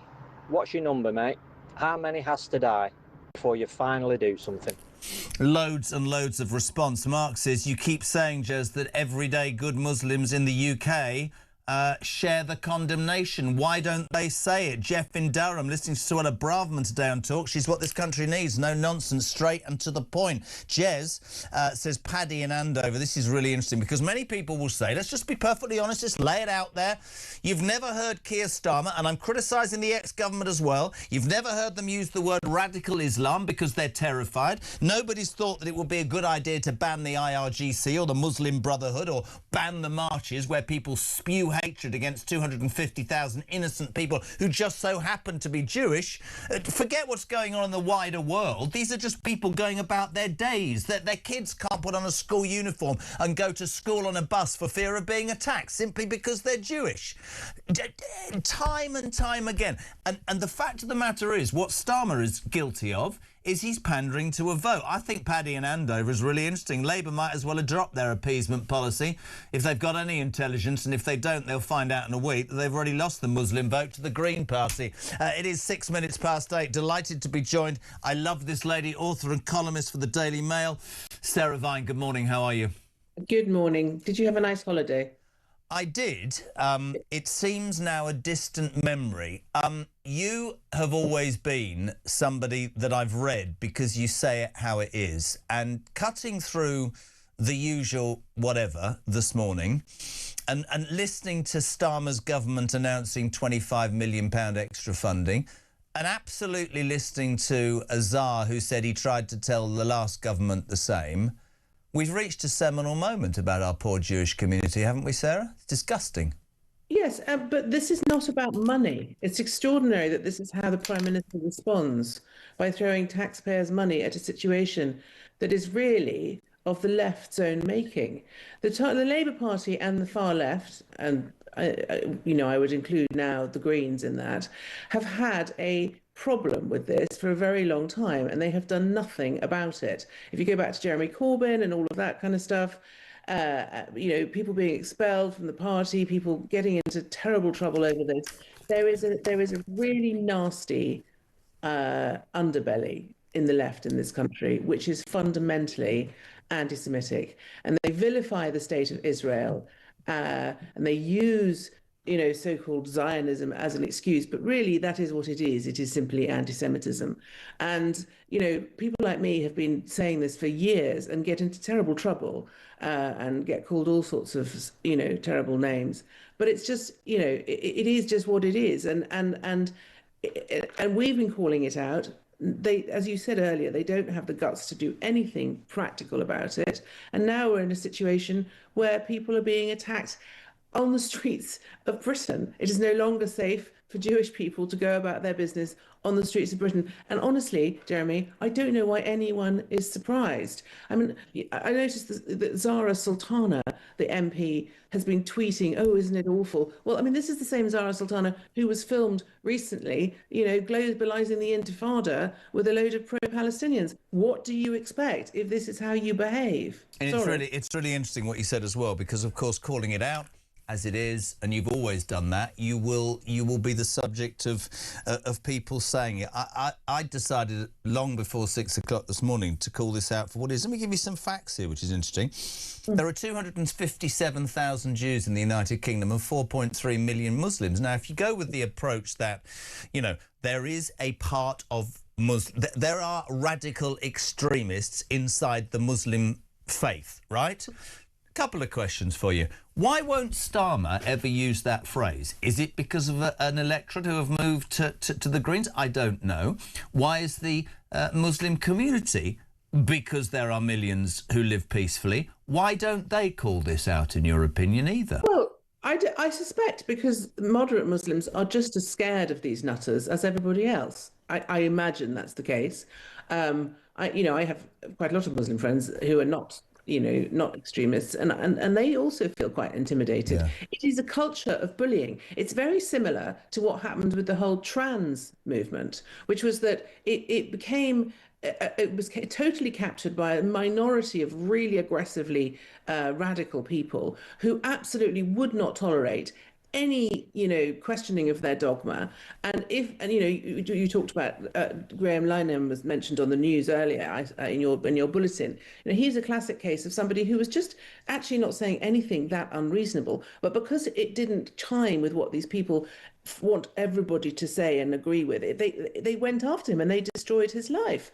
And this is the problem with all of these very extreme groups and extreme beliefs, is that they are bullies. Fundamentally, they are really scary bullies, and most people just want a quiet life, and most people are not aggressively political like you or I. Most people are not. It's quite difficult to put your head above the parapet, isn't it? No, I agree with that, and I think actually increasingly in the country we live in, if you I nearly said the wrong word. If you say something, that not even the person you say it to would in any way remotely be offended, but somebody in the same room will go, well, I think that was very offensive, and I'm the person who's going. I mean, it's ridiculous. I'm different, and it's not even me being pig-headed. I think things need to be called out. You and I would cross the road to have an argument with somebody about something I don't agree with. So, I mean, that's the sort of people we are. But it's interesting because the other thing to say is that these people and these groups and these ideologies have very successfully captured a very gullible market on social media and on the internet of young people who don't really who literally get their news and their information from watching TikTok. Yep. And as we know, the algorithm will show you more of the same, and eventually you end up living in a little echo chamber where you start to believe that yes, October the 7th was all staged by the Israelis just to justify the invasion of Palestine, or that it didn't happen at all, or that the Jews are eating babies, all of this nonsense that is put about. And because you have an internet that is totally unregulated, you and I can't say these things because we belong to responsible, regulated media companies. But anyone on the internet can say what they like. It's very unlikely that there will be any repercussions. The social media companies, the big tech giants, they don't care. They do not have any sense of responsibility. And that is why our politics is so corrupted and twisted. And that is why this awful sectarianism is on the rise. Just very quickly, we're tight this one. I love having you on. One thing that came out that's quite interesting this morning is many calls for, quite rightly, banning the IRGC, a prescribed terrorist group, the Muslim Brotherhood, the hate marches, people spewing their hatred from the river to the sea. This government did it. It hasn't done it. Suella Braverman was on an hour ago and said that she lost her job because she said all of those things as the Home Secretary, and the Tory government of then didn't want to do this either. Again, it's just cowardice, moral cowardice, and it's being too scared to make the arguments. That someone like, I think the Tories now have Kemi Badenoch, and she also will cross a road to make it to argue with someone who doesn't agree with her. So I think that's moved on for the Conservatives, but it definitely hasn't moved on for Labour. And And the other thing is that some factions of British politics are actually embracing this ideology because it suits them. Because, as you say, there are over 4 million Muslims and 250,000 Jewish people. So if you're running after votes, do them. It's just simple electoral. Are you talking about the Green Party by any chance? I might be. Well, good. Listen, a short one today, but always an absolute pleasure and the highlight of my week. I love the analogy. You and I across the road to have an argument. Bless you. Reader in the Mail. She's fantastic. Author and columnist Sarah Vine. Thank you very much indeed. 8:15. We're live across the United Kingdom. The day after that horrific attack in Golders Green, 2 men, British Jews, just walking about their daily lives, stabbed and fighting for their lives right now after a British national born in Somalia, suspected attacker, is being held in police custody. A widespread condemnation. Let's go live to Victoria Gardens outside the Palace of Westminster. The Shadow Home Secretary, Chris Phil. Chris, very good morning to you. How are you? Good morning. I'm OK, thank you. There's a very strange noise. It sounds like a tanker's taking off next to you. Chris, I'm all for criticising this government, but I'm going to be as straight with you as I've always been with everybody. Sarah Vine talked about moral cowardice. Suella Braverman was on the show. She said, and I quote, and I know this to be true, that as Home Secretary, she wanted to ban the IRGC, she wanted to ban and prescribe the Muslim Brotherhood, she wanted to ban the hate marches and was prevented from doing so. Sarah Vine says the Tories have moved on for that. You were part of the old government. Have you moved on from that, my friend?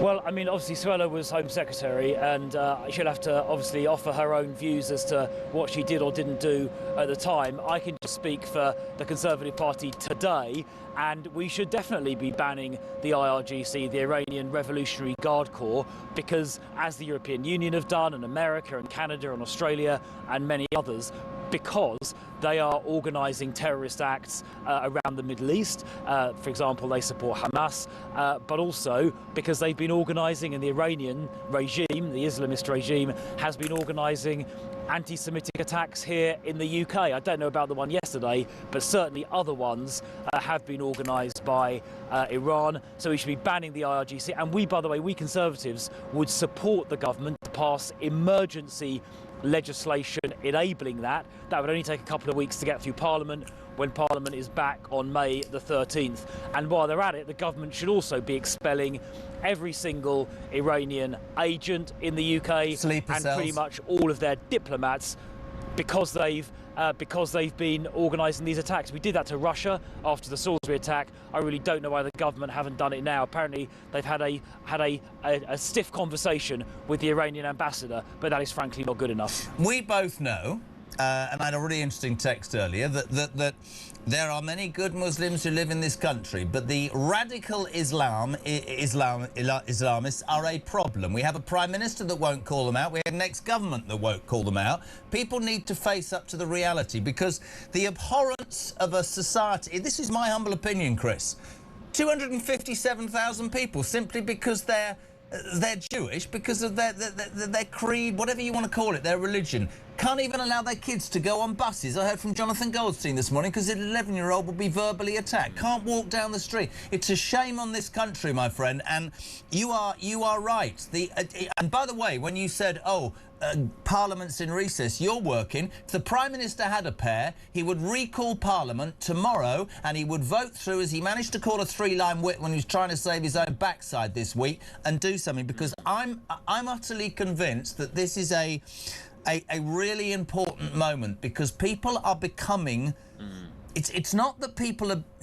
I don't think people are as scared about calling these things out as they were. And the silent majority in this country that are fed up with this government and fed up with high tax are also embarrassed and fed up with the way we are perceived to treat the Jewish community. I really feel strongly about this, Chris. Well, I think you're right. The Jewish community is under attack, and it has been basically tolerated for too long. Now, of course, you're right. The majority of the Muslim community here are absolutely decent people, but there is an Islamist minority, an extremist minority, who actually, by the way, try and harass and intimidate other Muslims as well, and they need to be fought. We need to have no tolerance for Islamist extremism whatsoever. 94% of murders, terrorist murders, in the last 25 years were committed by Islamist extremists. 94%.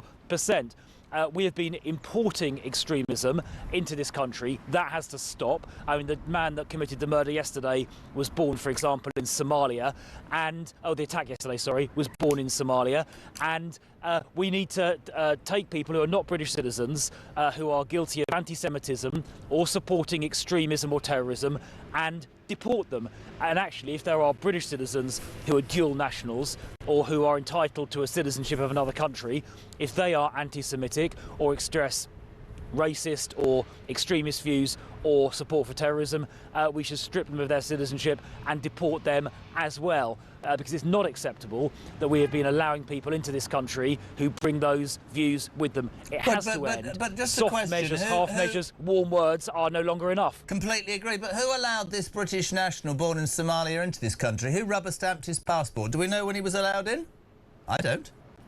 Well, I understand it was actually quite a long time ago, like potentially decades ago, but that's not really the point. The point is people are coming into this country who are committing anti-Semitic acts, and if someone, like this gentleman, if he is convicted, obviously there's going to be a trial, if he is convicted and it turns out he is entitled, in this case, to Somali citizenship, then we should be stripping him of his UK citizenship and deporting him, if that's legally possible. It should be, if he's entitled to citizenship of another country, because we cannot allow people to stay in the United Kingdom who support extremism, terrorism, or commit anti-Semitic attacks like this one. Completely agree. I mean, there's a wider debate, as you quite rightly allude to, on the wider issue of immigration. If you're allowing people to come into this country with different views, with different ideologies, with hatred, and you allow them to spread that's an issue. You've got the sleeper cells that we all know, MI6 have talked about, Iranian sleeper cells spreading hatred.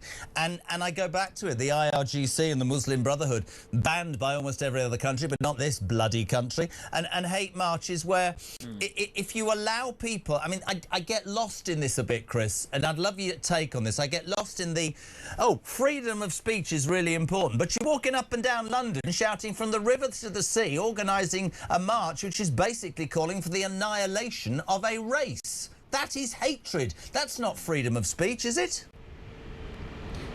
That's right. So there are limits to freedom of speech. So, for example, inciting violence is illegal, because that doesn't get justified on the grounds of free speech. And inciting religious and racial hatred is also a criminal offence. I think it's Part 3 of the Public Order Act 1986. And on those marches, calls for jihad and intifada are, in my view, calls for violence, which should not be allowed. I mean, I think one of those marches, they were chanting from London to Gaza, it's time for intifada. Intifada is a violent uprising. That was calling for violence on London streets. And what we saw in Golders Green yesterday, and the many other attacks, are precisely that. Violence on London streets that was being called for on those marches. And that is why it should not be allowed to call for violence on those marches, and calls for intifada and jihad are calls for violence. They shouldn't be allowed. Couldn't agree more. We need less moral cowardice, less platitudes and more action. Chris Philp, Shadow Home Secretary, live from the Victoria Gardens outside Westminster. Thank you so much indeed for joining the Breakfast Show, 8:21. We're live across the United Kingdom. This is Jeremy Carlo, 344 499 1000. Text to 87222. Back in 3.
Join me, Rob Jenrick, on the Jeremy Carr Breakfast Show on Talk.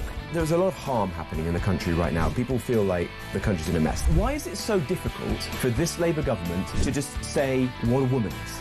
To believe in basic biology and common sense. Take away these human rights laws, which have got completely out of control now. You know, I do believe that economies can be fixed and you can get catch-up growth. On illegal migration, we're very clear. We're going to detain and deport absolutely everyone who enters our country illegally. Ring in, ask me any question. I'm here to answer. Across the UK, on DAB+, on your smart speaker, on your smart TV, and on your side. This is Talk. Welcome back, 8:25. Just take a second. Oliver won't get out the car. It is, what is it, Thursday? Little Ollie on his way to school. Have a good day, mate. And we'll see you later on. 0344 499 1000. Morning to Keith. So the government have said another 25 million quid to buy a bigger bucket rather than fix the bleeding roof. Give me strength. This is the government's announcement of £25 million to fund protection of Jewish communities. But as many have pointed out, those two poor Jewish men were just walking down the street yesterday. They weren't in a synagogue. That's how bad, out of control Jewish hatred has become. Jez, the government say they'll put more police on the streets for the Jewish community. People don't want police on every corner. Children having to have a security walking into school. They want to live in a civilised society where they know they're safe. This country is not that, especially to the Jewish community. That's Tracy in Chingford. Morning to Richard Thomas. Weirdly, says in a week's time it'll dawn even on Starmer that he's lost the Muslim vote, and hopefully then he'll condemn a bit more and indulge a bit less. That's very interesting. Let's move topics now. Delighted to get this next guest. I love this man. Never ever doesn't tell it how it is. The author of a recently hugely successful book, Power, Deceit and the Fight for the Future of the Royal Family. We say a very good morning to Tom Bauer. How are you, Tom? Morning, nice to be here. And you, my friend. I'm just deflecting for a minute because we've been talking other things for 2.5 hours. I really wanted to talk to you about the trip. We've talked about the problems within the royal family, Harry, Meghan, Andrew, Mountbatten, Windsor. The trip, just as an overview from you, Charles and Camilla, 4 days in the States with the president who loathes the Prime Minister of Great Britain. In my opinion, soft diplomacy at its greatest, and Charles had a meeting out of his bleeding hand, didn't he? Well, I think it's been a phenomenal success, and all power to the monarchy. Thank goodness we haven't got President Blair or somebody to do that sort of thing. No, it's been terrific. The King has really shown, after all these years, what an extraordinary good diplomat he is, humorous, political, able to actually develop the relationship between, or restore the relationship between Britain and America. Altogether, it's been, and for those, it's been a success. And for those like Ed Davey, who said cancel the trip, they're just shown to be utter fools and reckless. I mean, I said something yesterday, Tom, that probably sounds a little bit, it's not meant as it sounded, but I sort of feel like he came of age in the last 4 days. I mean, he's had to wait, obviously, for his destiny until his mother passed, and there have been, I mean, let's not forget the man's battling cancer and he's 77. I thought it was an absolute masterclass. I genuinely believe that. Well, his speech to Congress was terrific. And you get both Democrats and Republicans standing up 12, 13 times to cheer him and to clap him. Just showed how after 60 years of being on the stage, he really is able to master it. And what I liked most of all in that terrific speech was when he said, "By Jove." I mean, there was the man who loved the Goons, who loved Bertie Wooster, the real Englishman. And of course, the Americans rightly loved it. And he restored faith not only in the monarchy, but also restored faith in Britain itself, which has taken such a battering recently. And I think that's the point. You think about Harry and Meghan and all the rubbish that surrounds those two. You think about Andrew Mountbatten, Windsor, and the ongoing thing. And the critics before this tour said, oh, you won't go to the Trade Centre, you won't do this and you won't do that. When I watched him say, Mr. President, some time ago you said if it wasn't for you, we'd all be speaking German. Well, if it wasn't for us, you'd be speaking bloody French. I thought, my God. And Trump, of course, goes weak at the knees because the royal family for him is on a different level, Tom, isn't it? Of course, he explains how his mother, who was born in Scotland, absolutely adored the Queen and loved Prince Charles. And of course, that's the point, that Trump is a great royalist. And I think that speech in Congress was a terrific piece of humour and political digging. But of course, it then fell into the Starmer talk about growth and defence spending. And you could hear Charles's voice as he struggled to utter the words written by those Whitehall people, the Starmerites, to try and get their point through. But he overcame it. And of course, his great speech at the dinner last night in the White House. I mean, the man is a master at it and has perfect delivery. So all the sins of the past are now forgiven, and we all salute King Charles. Do you, I want to play a clip, because a lot of people, I read a cynical piece in some rag this morning which said it hasn't been a success at all. His jet will barely have left Washington, D.C., and Trump will be slagging off Starmer. There's a great clip where he digs at Starmer and then, like, is the most effusive in his praise of the king. Have a listen, Tom, have a watch. And on Iran, they weren't there. As you know it better than anybody, they weren't there. The king is fantastic. We spent a lot of time together. We had a lot of talk. We talked about this also. And he loves his country, and he's a great king, and he's a great friend of mine. And I think if he were doing that, if that were up to him, he would have probably helped us with Iran. You know, he's coming back tomorrow. We had an incredible evening last night, and he's leaving tomorrow. He's going to come back and see us before he leaves, and but I think he's a phenomenal representative for his country. I think the people in the United Kingdom should be proud. I loved his speech yesterday. I watched it. I loved the speech last night.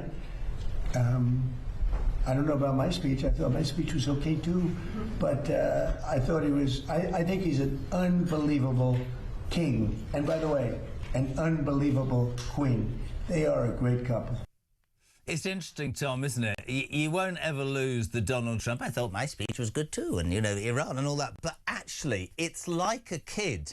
He idolises the royal family, and I'm not interested in the Starmer thing. The fact is, that has done the royal family and the United Kingdom great good, hasn't it?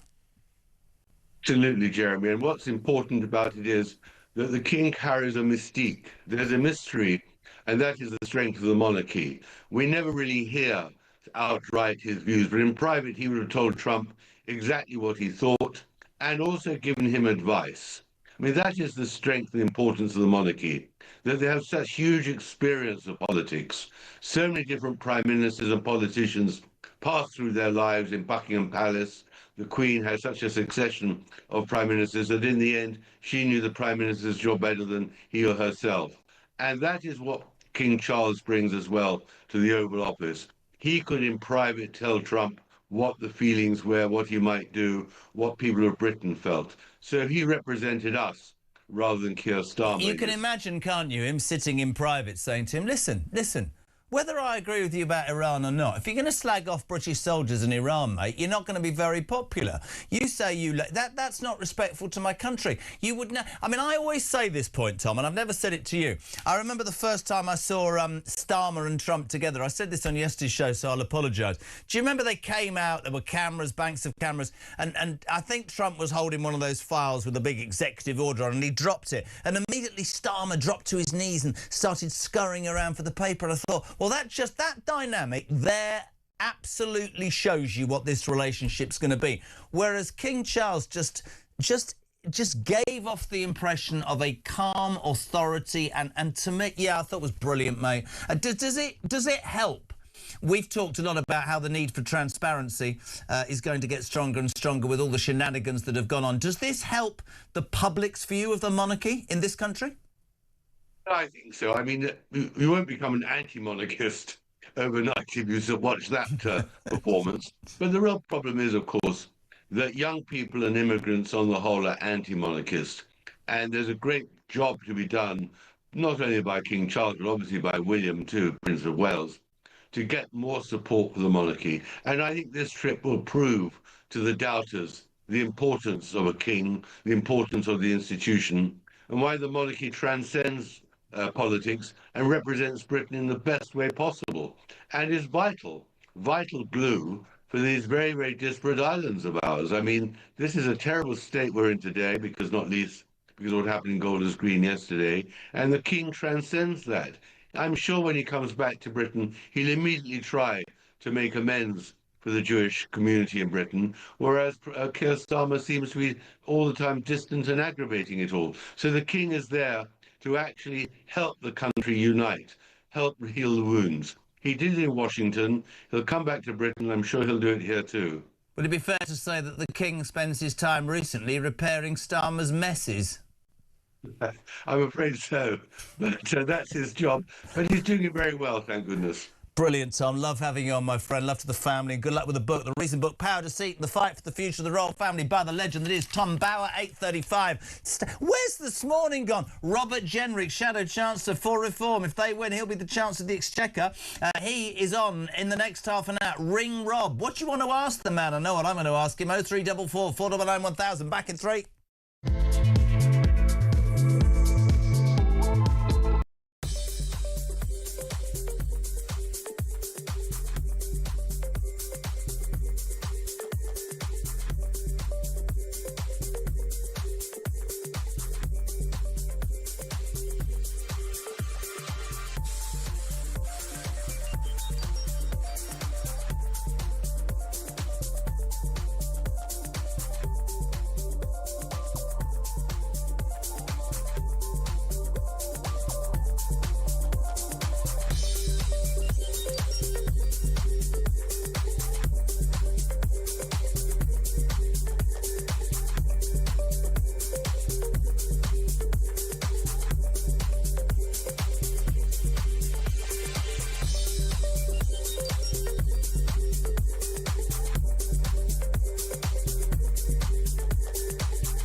Across the UK, on DAB+, on your smart speaker, on your smart TV, and on your side.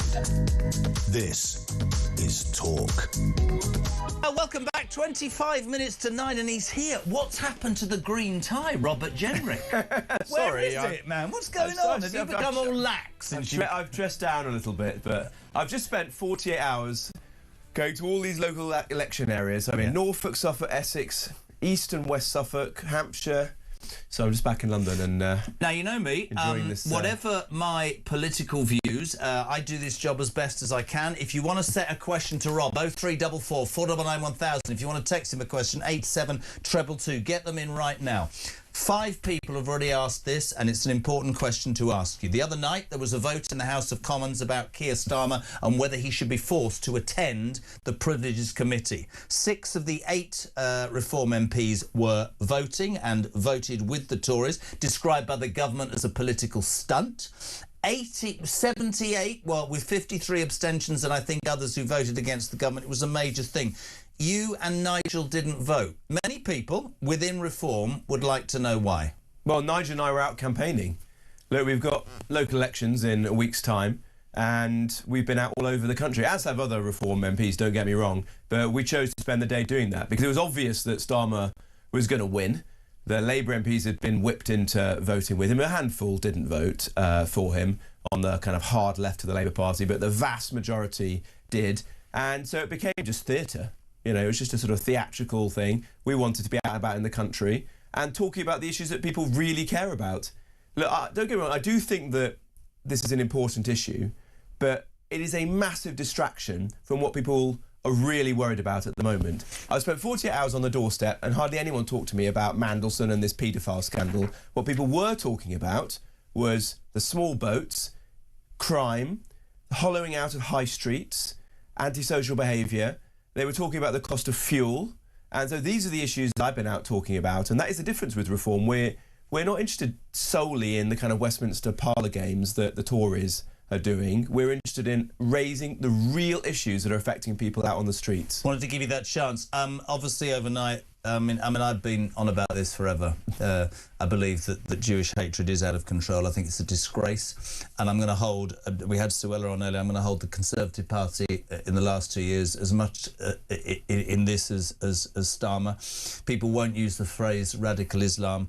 This government and the last government didn't ban the IRGC, the Muslim Brotherhood, the hate marches. If you're allowing marches, whatever free speech banner or ticket you stand on to walk in our capital cities and shout from the river to the sea, which basically means to annihilate a race. What the hell is the Jewish community supposed to think in this country? It's a disgrace.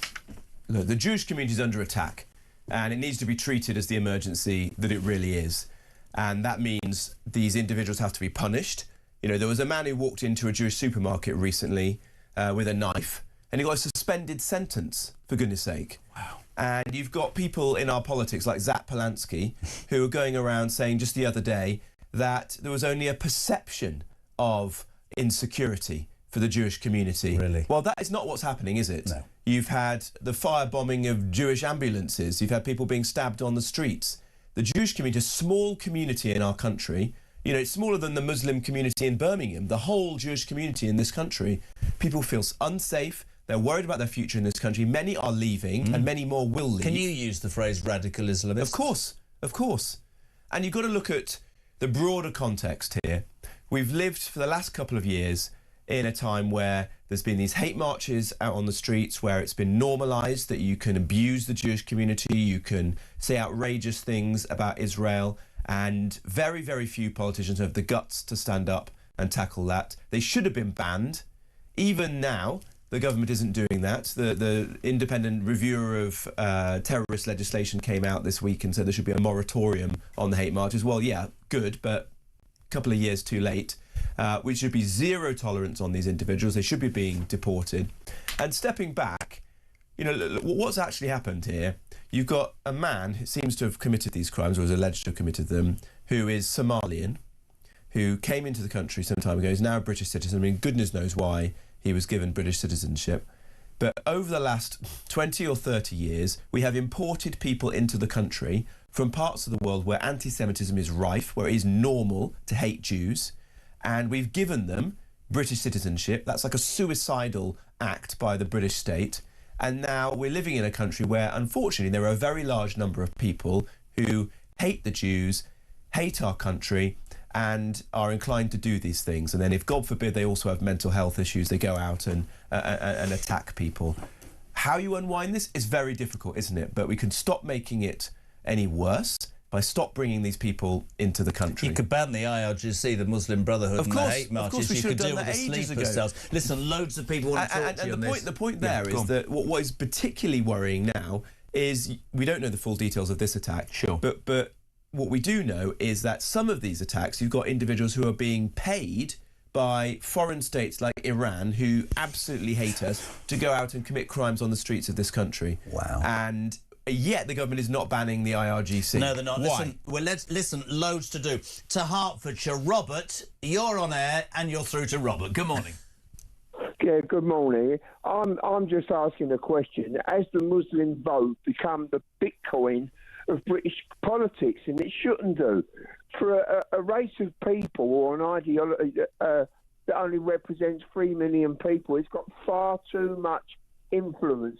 Right up and down the country, you've got councillors who have had links with terrorism in pockets, and they've hid behind one word, and that is racism. They've used it as not as a shield. They've used it as a battering ram to get their own way. Enough is enough now. We need to stand up. I can't believe that you said earlier that there was only 3 million Muslims in this country, and I've got far too much influence. All right, let's hold it there. Let's get Robert to respond, because I've got lots of people to get on. Rob?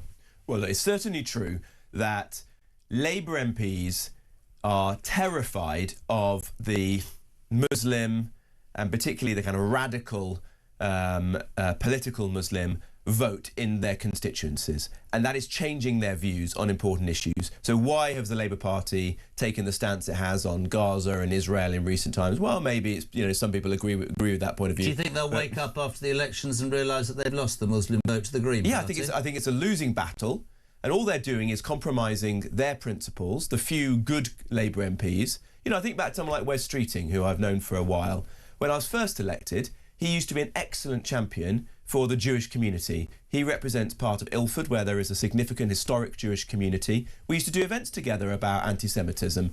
Well, he's not so prominent on the issue today, is he? No, he's not. Because he's worried about losing the Muslim vote in his constituency. And I think that is shameful, and it is showing the direction in which British politics is going to go in the years ahead. As the Muslim vote grows, it becomes more powerful, you get more sectarian voting in our big cities, places like Birmingham and Bradford and Leeds, and that is unfortunately going to lead to politicians making bad choices. I don't know if you saw a few months ago, I revealed that Rachel Reeves had been going to the house of a pretty extreme individual in her constituency, presumably trying to curry favour so that she can harvest the votes of the Muslim community in her seat and cling on. Well, you know, that is the Chancellor of the Exchequer being seen with somebody who is a fanatic, basically, who doesn't, you know, who hates this country and is associated with bad people. Can I tell you something? That this is extraordinary, right?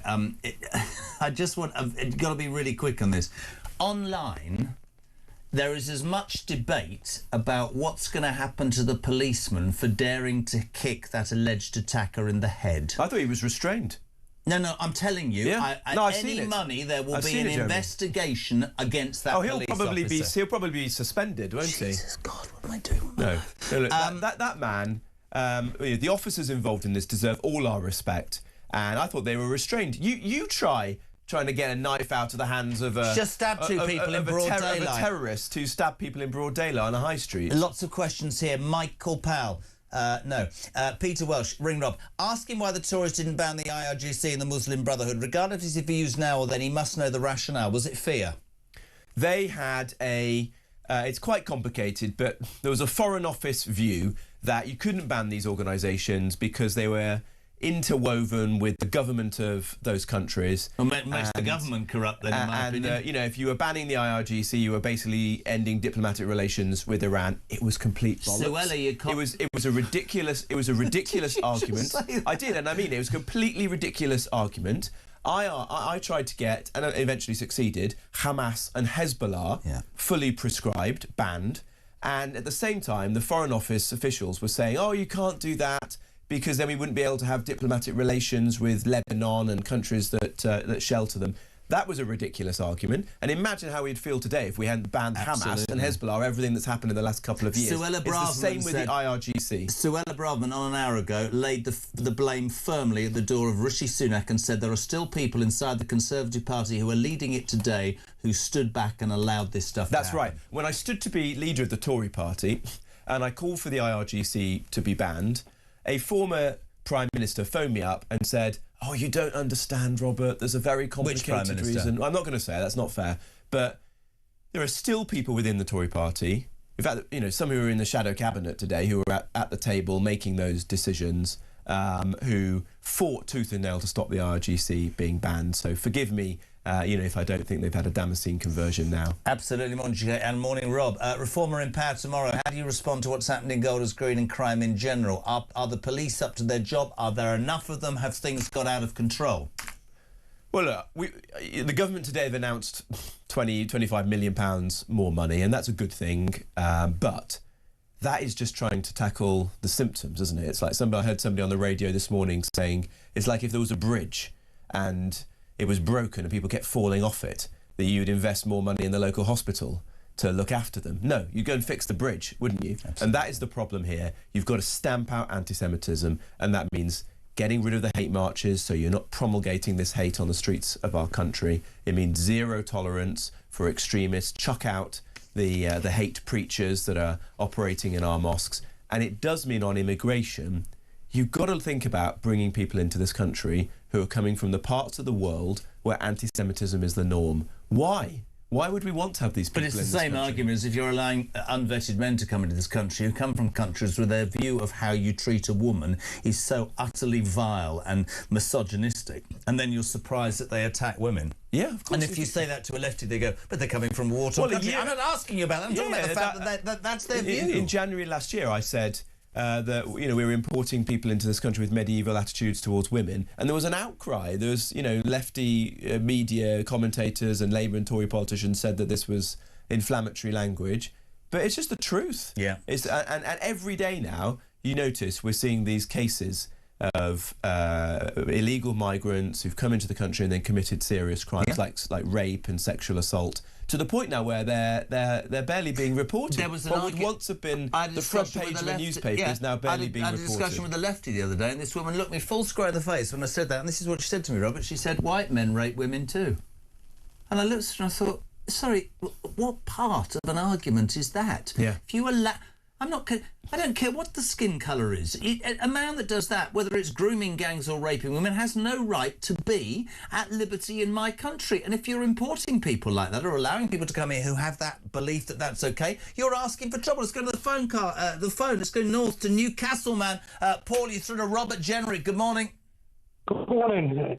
I'm phoning about your attack on Google Screen. The attack happened days after the Iranians had a post on social media. So why isn't the Iranian embassy closed down for inciting racial hatred? This is really interesting. Thank you, Paul. This is the Iranian embassy on a website put out some sort of comment that was quite incendiary and not a calling for arms, but it was lots of people making comment. His question is, why haven't the government closed the Iranian embassy, called the ambassador and sent him home with his tail between his legs? Well, I think we should call in the ambassador and give him a dressing down. But the way to address this is not just through kind of having a chat with them, is to take action, isn't it? And at the moment, Iranian state-backed, bad actors are able to operate in our country with a degree of impunity. And that goes back to the question of why don't we ban the IRGC? Why aren't we banning all these Iranian-funded schools and cultural institutions that are operating in the UK? There's still one in North London, which has been a lot of commentary on. That is the way you'd send a signal to Iran that enough is enough. Really interesting, and the one thing I love about you is you come on here and you're prepared to do anything. Jeff, this is right. This is incendiary. Story today that Farage has opened the door to coalition with the Tory party. Mr. Farage, when asked whether he'd consider an arrangement, he responded, "Let's see," which is in sharp contrast to his comments a year ago when he said, "I've no intention of forming coalitions with that lot on any level." Jeff says, if you have to save the country, would you work with your former colleagues? But I don't want to see a pact with the Tory party. I really don't. But what? Listen, we know each other, but just let me say this. However well, 271 polls, 4 weeks out of the general election in 3 years. Reform are at 26-27%. The other three are at 16-17. There is no way, you have to answer me on this, there is no way that the Liberals, Labour and the Greens aren't going to get a cohort to give us 5 more years of misery. Are you telling me, I know you're going to say I want to win a majority and I accept that, but if that doesn't happen, are you telling me that for the good of this country, Reform would not at least have a conversation with the Tory party? No, what Nigel was saying was, let's see, a lot of water will go under the bridge between now and now and the general election.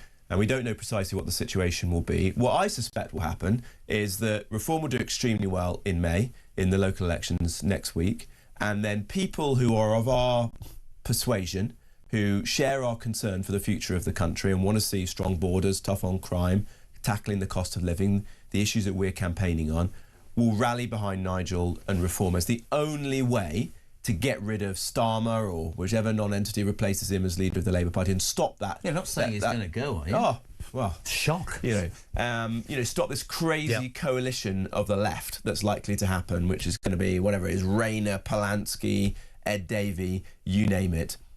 Having been on the inside of the Tory party, I do not trust the Tory party on these issues. I wouldn't have left the Tory party if I felt that we should get into bed with them in a couple of years' time.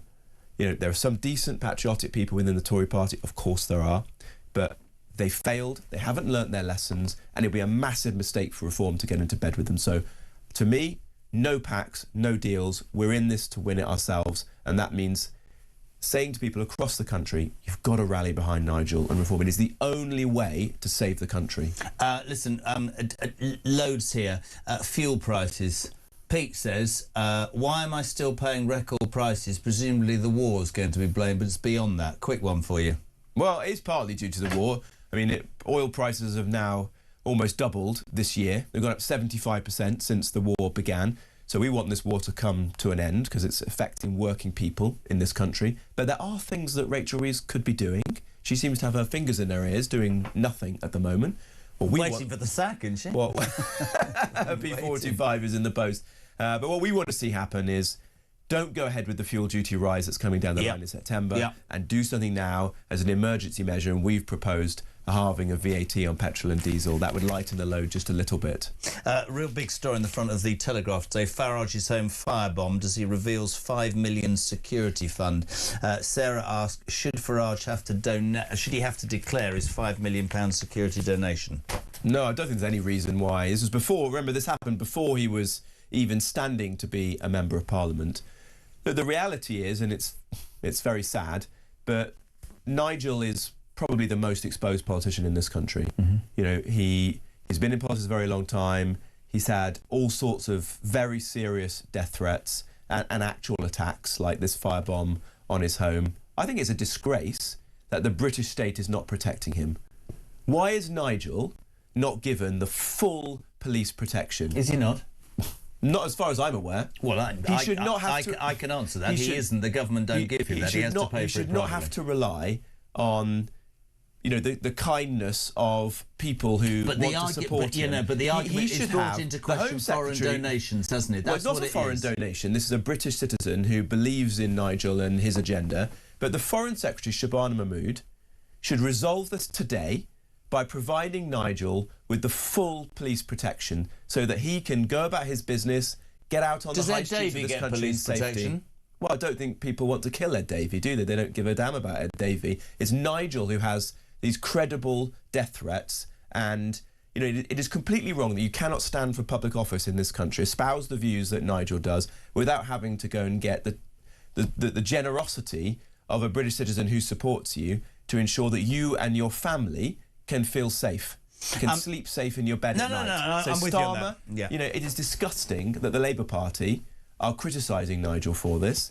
Starmer and Shabana Mahmood could resolve this today by providing Nigel with the full police protection that he deserves. Very quickly, 2.2 million extra migrants will arrive in the UK in the next 8 years, Sue says, and we've got 1 minute. How are you going to stop that? By changing our immigration system fundamentally. What Reform government will do, Sue, is have net emigration, so more people are leaving than are coming in. And this is a reason why this is really the last chance saloon for the country. Because if we don't get a Reform government that it implements these policies, then millions and millions more people are going to come into the country over the course of the next 5 to 10 years and change the country, even more than it already has over the last 25 years, beyond all recognition. I'm loving the sort of casual look today. No tie, a little bit of a suntan, hair swept back. That is the campaign tan. Are you knackered? I'm a bit tired, yeah. Listen, so great, and listen, he's a busy man, and it's a feature that you all love. Thank you, Robert. Thank you very much. Really good to have you on. What is it? Almost 9 o'clock. News on the way. Of course, the conversation dominated by that horrendous attack on 2 British Jews just walking down the street in Golders Green yesterday. Attacked by a 45-year-old suspect, a British national born in Somalia. He in custody. It has created a huge debate on what this country needs to do, because many of us believe that Jewish hatred is out of control. It is unfair, it is racist, and anti-Semitism needs dealing with. Next, Lord Daniel Hannan will have his say. We want yours as well. 0344 499 1000. Your text messages to 87222. Start your message with the word talk. The news at 9. It is next on Talk.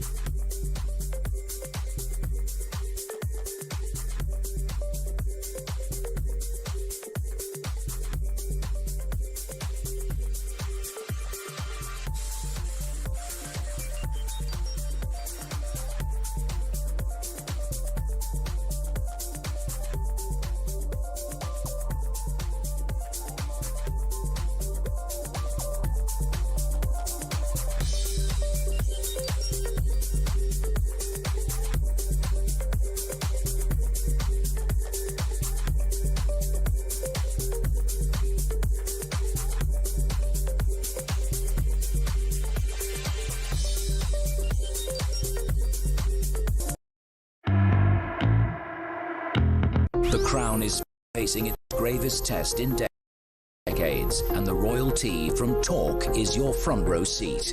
With royal reputations under pressure and probing questions about public trust, we unpack every twist and revelation with the biggest names in the business. From the throne room at Buckingham Palace to a mansion in Montecito, we follow every royal ripple. Never miss a moment of The Crown in crisis. Subscribe to the Royal Tea from Talk on the app or wherever you get your podcasts. Across the UK, on DAB+, on your smart speaker, on your smart TV, and on your side. This is Talk.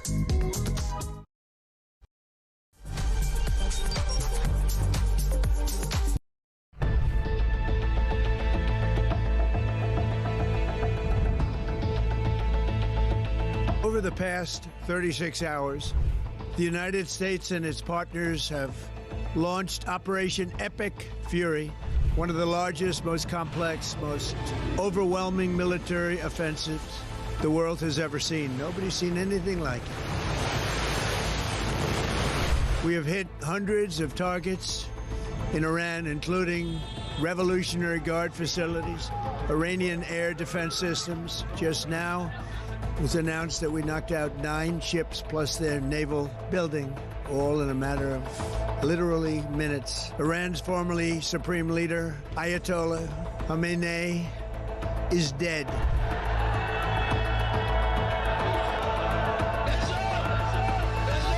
I spoke to you about the situation in the Gulf and explained that the United Kingdom was not involved in the strikes on Iran. That remains the case. The basis of our decision is the collective self-defense of long-standing friends and allies and protecting British lives. That is in accordance with international law, and we are publishing a summary of our legal advice. We are not joining these strikes, but we will continue with our defensive actions in the region. Mr Farage, would a reform government have allowed US forces to use UK air bases for offensive operations in Iran? Yes is the answer to your question. I would have said to the Americans, please do use our bases. We will be supportive of you on this. There were a series of very loud blasts in the area of Dubai that I'm based in. That's in the marina area. It's a very touristy area, actually. Those blasts were the loudest we've heard yet, but equally we are reassured that they are most likely the sound of interception by the UAE's quite sophisticated THAAD interception kit. That is the Terminal High Altitude Area Defence System.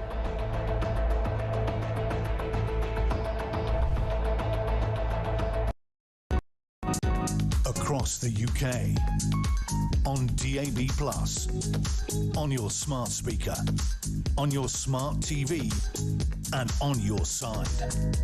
This is Talk.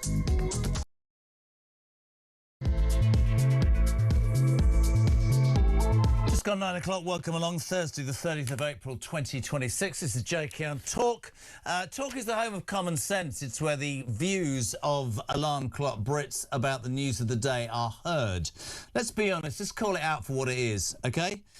Jewish hatred is out of control in the United Kingdom. Down on the ground! Down on the ground! Down on the ground! Step back! Take the taser! Jacket! Take the taser! Get on the ground! Detention of power! Detention of power! Drop the knife! Drop the knife! Drop the knife! Drop the knife! Drop the knife! Frightening footage there yesterday where 2 Jewish men going about their daily business were stabbed in broad daylight in Golders Green.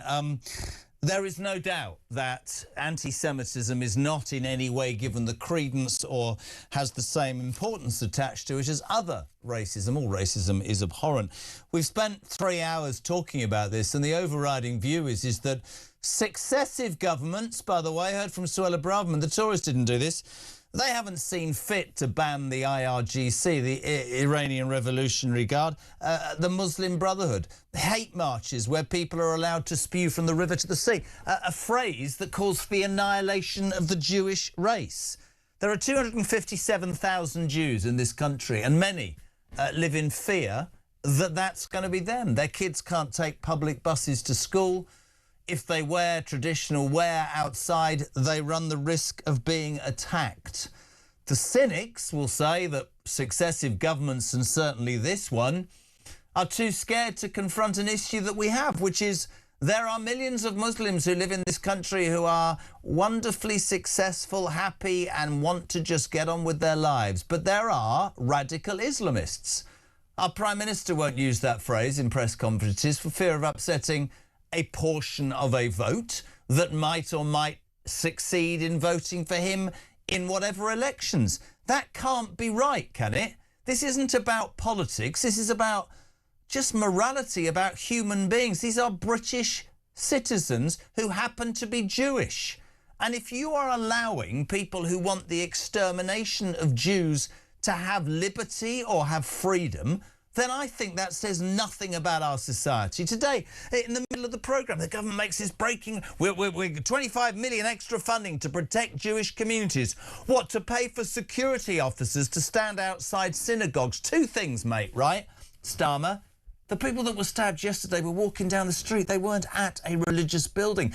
And that money is a complete waste of money. The ideology needs to change. In schools, in sleeper cells across this country. That is what needs dealing with. Let's go to the phone lines. Let's go to Barry in Norwich. Barry, am I on the right lines here? Help me out, pal. No, I think you hit the nail on the head.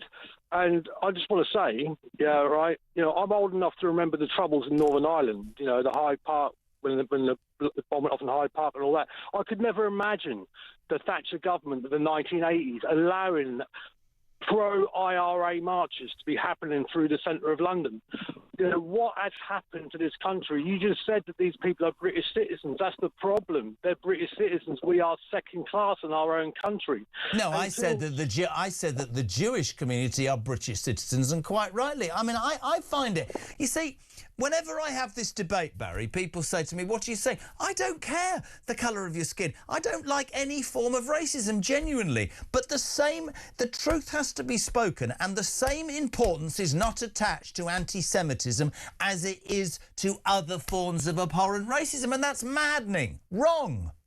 I mean, when you said about 25 million being given out to security around schools, why should Jewish school children have to have security outside their schools? Why should Jewish people have to have security outside their synagogues? Do you know what I mean? When they go to pray and worship and the kids go to school. It's an absolute disgrace. Yeah, right? You know, I am a British citizen. I was born here. Yeah, right? And I feel like a foreigner in my own country. If I go to any other country in the world, say Saudi Arabia or anywhere, I have to get in with their, do you know what I mean, views and, do you know what I mean, and stuff like that. They, you know, in this country, we allow these people to come here on boats, do you know what I mean, we don't know who they are, yeah, where they come from, do you know what I mean, what their history is, and we're allowing them thousands a day sometimes, even more, yeah, right, and we're putting them up in hotels, and we're laying out the welcome mat, and all they're doing is going around stabbing Jews, you know, and all the rest of the stuff that goes on. Do you know what I mean, this country, yeah, right, has not had a leader. Yeah, this Starmer character, he's not a leader. He's just an idiot. Yeah, right. Who just happened to be in the right place at the right time. Yeah, right. I couldn't agree with you more, my friend. Thank you. I want to read this from Rob in Burnley. Prescribing and condemning terrorist groups, absolutely. Stop importing people that can't mix with our population. This all needs to happen, but I think we are beyond traditional policing now, Jez. These people only respond to shows of strength. We need our armed forces back. Help getting our house in order. God, where are we going? Michael Powell endorsed it. Starmer can't even read the room on this. British people hate anti-Semitism, and the government has done too little, too late, just for votes. Great show, Jez. Disgusting that both Keir and Sadiq were based in London yesterday, and neither took the time to turn up to Golders Green. That shows that neither is concerned. And here's the irony. Keir has a Jewish wife. Both should leave office. That's Joe from Norfolk. Also, Zarina. I heard what happened in Golders Green, Jez. I believe the suspect is a British national born in Somalia. When are the government going to stop importing terrorists from countries with backward attitudes? I say this to the Prime Minister. We do not feel safe. My heart goes out to the British Jewish community. Our people are being slaughtered for no reason in front of our own eyes, and our government does nothing. 9:10. We're live across the UK. Julia will be here from 10 o'clock. This will go on throughout the day. Let's say a very good morning. Great guest this morning. Conservative peer, former advisor to the UK government's Board of Trade, Lord Daniel Hannan. Hello, Daniel. How are you? Good morning, Jeremy, and actually Conservative peer only for another couple of days because I'm going to have to go independent to run the Institute of Economic Affairs. Ooh, there you go. My friend, I'm getting views all morning. Why have, and this is not just on Starmer, and I want to make that point, and I'm no fan. We had Suella Braverman on this morning, and she made a point of saying that when she tried as Home Secretary to cancel marches, she was told that she needed the agreement of the Metropolitan Police Commissioner, the useless Mark Rowley. She tried to ban the IRGC and the Muslim Brotherhood. We know this to be true. There was kickback from certain people, and she was eventually removed from her post. Can you explain to me why governments in this country can't see, against an argument of free speech, that hatred is being spread by groups like this, and innocent Jews are being slaughtered on the streets in broad daylight? It's a disgrace, Daniel. Obviously, let's take it as read that murder is abhorrent. But what you just said there about Suella's inability to get stuff done, I think is really telling. And I think if you haven't been up close to the system, it's quite hard to believe this. The degree to which a British minister doesn't really have the power to direct a department against the wishes of the standing bureaucracy. So you come to office thinking, I'm going to deport all these people, I'm going to stop the boats, I'm going to stop people escaping prison, whatever your thing is as Home Secretary. And let's allow that, even the Labour people want to do those things. Do they? But they are encased in this inert machine. They're stabbing at buttons that have long since become disconnected. They're tugging at levers that have worked loose. And they find that they just can't get things done. And until we fix that, until we restore power to the elected people and undo the changes that were done really in the Blair years to entrench the power of the standing bureaucracy, it almost doesn't matter how you vote. I didn't think I'd ask you this question. Dominic Cummings was right then about the Whitehall machine. Yes, and here's a tougher implication of it. I, therefore, am prepared to believe that Keir Starmer was not told about the Peter Mandelson thing, because that's just how our civil service works. I mean, I think he should resign for 100 other reasons, but I don't believe that he was lying when he said that he had not been told about it until last month. He also did, but he did lie, Daniel, with respect, when he said, I put no pressure whatsoever, number 10, on getting this process quicker. That was being proven. I wonder. I don't know whether that was. I think that was. I put that in the same category as Boris saying, "I have been assured that there were no parties." I suspect he thought that was the case at the time. I think the slightly more subtle version, which I think is a little bit trickier to fulminate about, but I think is more accurate, is that Starmer is a very clever lawyer. And he's always said he's basically a lawyer first. And I don't know if you ever watched Rumpole of the Bailey or if you follow it, but a defence barrister knows that there are things he doesn't want to know, right? So if you're talking to the accused, your potential client, he can't tell you that he's guilty. You can't then construct. So you learn as a barrister that there is a moment when you say, listen, stop talking right now. I'm not trying to disagree with you. I'm sure he's a good lawyer. I happen to think that he has lied. But you make a really salient point. I had Liz Truss on the show the other day. Liz Truss, for many, is a figure of ridicule. She lasted 49 days. I think people, when they step back, Daniel, would say that probably some of what she was trying to do and a lot of what she says is probably right. She talks, and of course it gets labelled as deep state. She told me in no uncertain terms exactly what you just said, which is you go in with a belief, you go in with a plan, you get voted for to do that, and the machinations, for want of a much better phrase, of the government machine water it down or panic. I mean, I was telling her this story, I'll tell you. The point at which I suddenly realised the world is in fact barking mad, certainly this one, was over Rwanda, which I didn't necessarily have to agree with, and I think the Tories, you know, could have come up with a better plan. But I came into a show one day and I was told this story, which was a bunch of civil servants in the Home Office who disagreed with the Rwanda policy created by a democratically elected government, decided to use taxpayers' money to get a lawyer to go to court to fight a decision taken by a democratically elected government, having used my money as a taxpayer, because those 12 people didn't agree with it. That's the, for Christ's sake, that's the civil service, and that rather backs up what Liz Truss says about conspiracy and the dark arts, much as you've said it, that you can have aspiration and belief, but the powers that be, wherever they are, I mean that this is just going to carry on. I think that's the single biggest challenge facing our country. I mean, absolutely right. When people say, why are our borders open? Why can't we deport these people?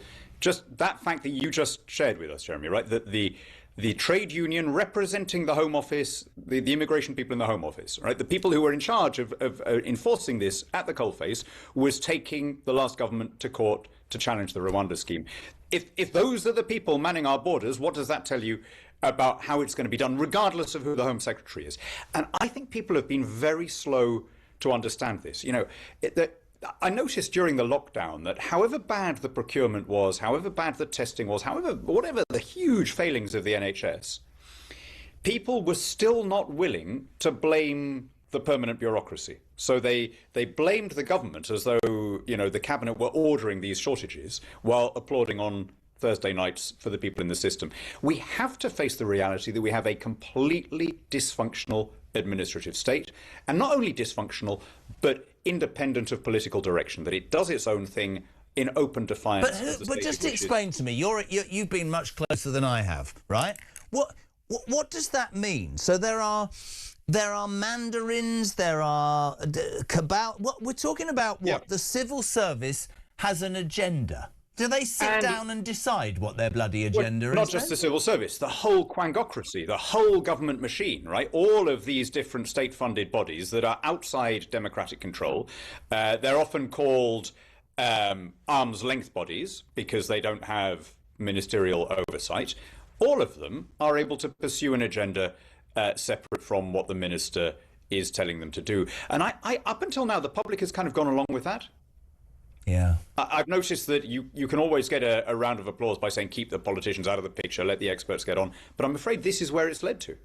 So that deep state argument it's really interesting, isn't it? Because in the past, I'm fascinated to have a conversation with you because she's been derided, you know, Liz Truss, and at a couple of reasons, you know, I'd go, yeah, that was the wrong decision. But the passion with which she spoke the other day when she said that because they didn't like what she was trying to do, they set out to get her. And that makes a mockery, of course. Think about what's happening nationally in terms of politics. Thank you so much. You know, Nigel Farage has been leading in 271 polls, whether his performance, whether the supporters flatten out a bit or not. He's leading and has been for 2.5 years. We just heard from Robert Jenrick saying he has to pay loads of money privately through donations to avoid, you know, basically being ambushed, attacked and probably murdered on the streets of this country, right? He says, I'll stop the boats. He says, I'll sort this out. Are you telling me that if Farage got elected and he got into Parliament, he wouldn't be able to do anything either? Not unless he was prepared to fix the plumbing first. And I think this is the problem. A lot of people think it's just about willpower. You know, if you just get in and say stop the boats. I mean, Boris tried that. You know, it's not because people don't want. I'm amazed by how many people, including I suspect people listening now, will say, oh, you know, the politicians are inflicting all this immigration out of some kind of sadism. I mean, even if you assume that every politician is an unprincipled shyster, presumably they want to get re-elected, right? I mean, why would they? Why would they open the borders? I don't think even the current Labour government wants this to be happening, but they're not in a position where they're prepared to tackle. So what's the point of the whole? What's the point of the whole political system then? It doesn't work, does it? Right, and the first step of any incoming government has to be to restore the supremacy of the elected person over the standing officials. And this is going to, here's the tough bit though, Jeremy. Up until now, you know, as a elected politician in 20 years, I found that I could always get a round of applause if I was on any questions or question time. I could always get a round of applause by saying about any subject, this is too important to be a political football. Why don't we clear the politicians out of the way and let the experts get on? That, and yet the people who are applauding that have created this problem, right, of disempowered politicians and a powerful standing bureaucracy. And if, you know, do you know what? We all love the idea of an expert. Who doesn't? Right? We all love the idea of the disinterested patriot who can raise his eyes and see the national interest. But I've got to tell you, Jeremy, no such person exists. We all have our prejudices. We all have our assumptions. The expert, more than anybody, if you mean by expert someone who's spent his whole career in one field, he's the last person that you should put in charge of invigilating the rest. So this is why we have elections. This is why we have ministers. They are there to tell the people who work for the government that they work for the rest of us and not for themselves. Why did Thatcher get so much done? Did she ignore the bureaucrats? Did she sack them? What did she do? The different system in those days. The Thatcher civil service was governed by something called the Armstrong Principles that were written by the then head of the civil service, which said, whatever you think, you do what the minister says. Who changed it? Who changed it? It basically changed with the constitutional reforms under the Blair years. And it was all done in the name of, you know, enshrining the law and depoliticizing and stopping politicians from doing the wrong thing. And I'm afraid that the public went along with it. But the people that are now making the decisions, the civil service, could be described as more political than the politicians that are not able to get anything done. Are you saying, then, that the deep state does exist in government to this day? Oh, no question. And Liz Truss is right. I mean, I think she made mistakes. I'm not, you know, I have to be careful because I just literally was having a coffee with her before coming on this programme, and I'll see her again in a moment. So I think Liz definitely made mistakes. She'd admit that she said, and I quote to me last week, which went viral, she said, look, in hindsight, I had no idea the strength of kickback. I stood on a platform and I said what I was going to do, and I did it, and literally, lo and behold, within less than 50 days, the whole machine had gone, no, that's too frightening, we're against this, you're out the door. And it happened. An elected woman. And that was particularly the Bank of England. And I think she's got a point about that, the Bank of England, the OBR. Without for a moment saying she did everything right herself, that was, both things can be true at the same time. She made mistakes, but definitely there was a kind of a very civil coup by some of these standing bureaucracies. So what I'd say to Kemi, Nigel, any of them, now that I'm moving to be an independent, what I'd say to any incoming leader, or indeed an incoming Labour leader, because I don't think Keir Starmer will be there for much longer, is until you have tackled this problem, until you've given ministers the right to hire and fire, promote and demote within their departments, until you've brought some of these arm's length bodies and quangos back under either ministerial or parliamentary oversight, it doesn't matter what you promise. And you are going to get the blame, not them. I mean, this is the thing. Our media culture is such that if a bunch of officials have a party in Downing Street, it's Boris who gets the blame. If a bunch of officials don't tell Keir Starmer about these appointments, it's he who gets the blame. So you as a politician, you know, there was that thing that Stanley Baldwin said, or he was quoting his cousin Kipling about the press barons. They have power without responsibility, the prerogative of the harlot. Well, at the moment, an elected minister has exactly the opposite. He has responsibility without power. He gets the blame for decisions made by his officials. Let me ask you a question. I set up a party, I stand, and in 3 years' time, I walk up Downing Street as the Prime Minister of this country. Love it. Let's just leave that there. What a great image. My first thing I'm going to do is I'm going to re-adopt the Armstrong principle by passing a law in the House of Commons, and I'm going to change the way the civil service seems to take power away from ministers. Can I do that on day one if I've got a majority?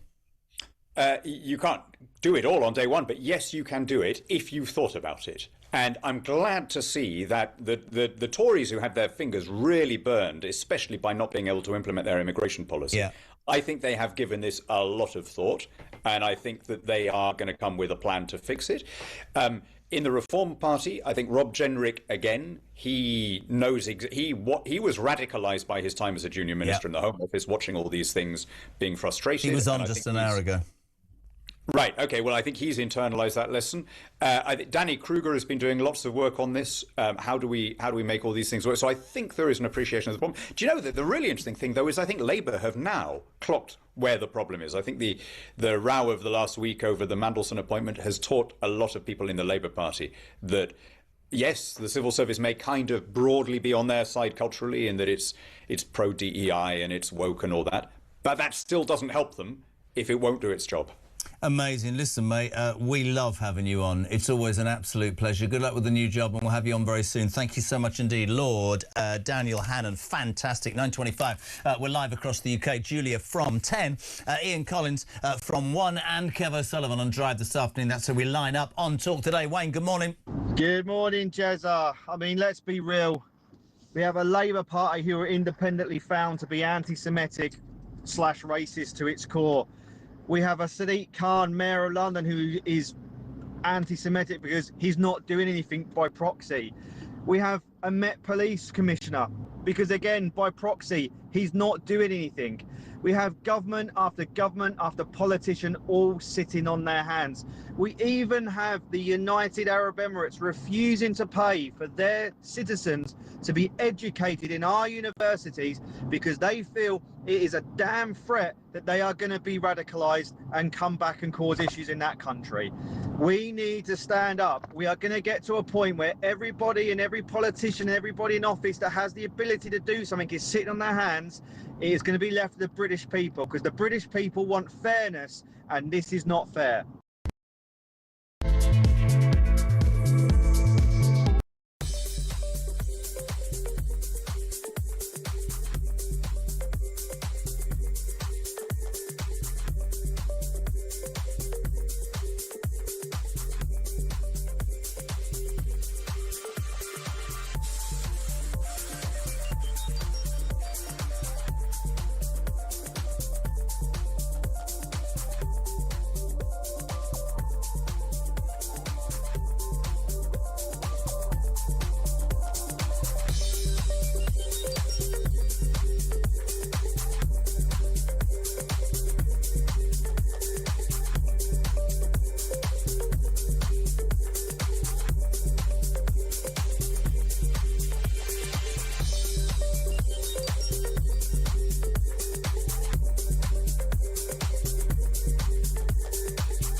Crown is facing its gravest test in decades, and the royalty from Talk is your front row seat.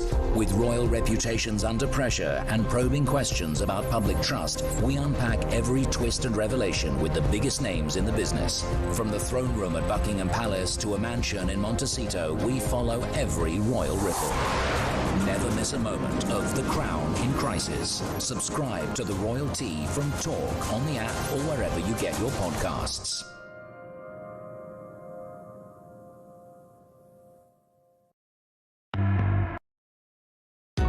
Across the UK, on DAB+, on your smart speaker, on your smart TV, and on your side. This is Talk. Welcome back, 9:28. So despite the fact there is a deep state in the government, if I won and walked up Downing Street with a majority in 3 years' time, I could re-adopt the Armstrong principles and take power away from the civil service. It can be done. We can do things, right?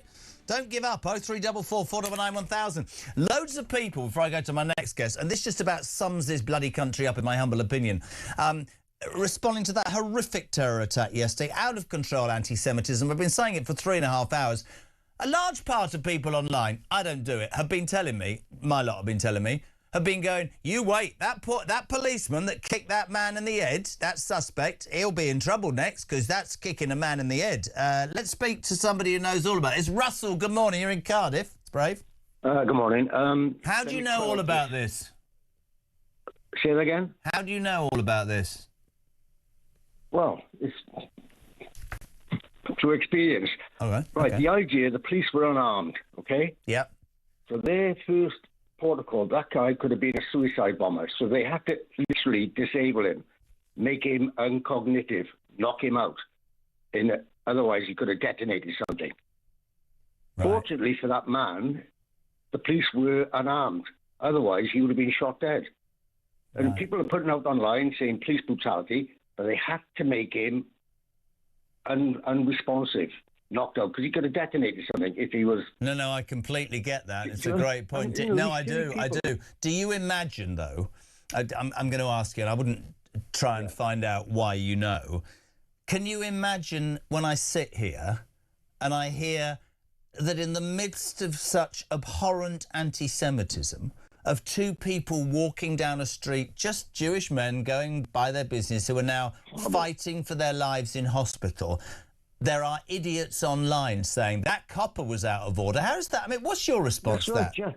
Well, I served in Northern Ireland during the 70s, and it was the same type of thing there. You had to take quick decisions.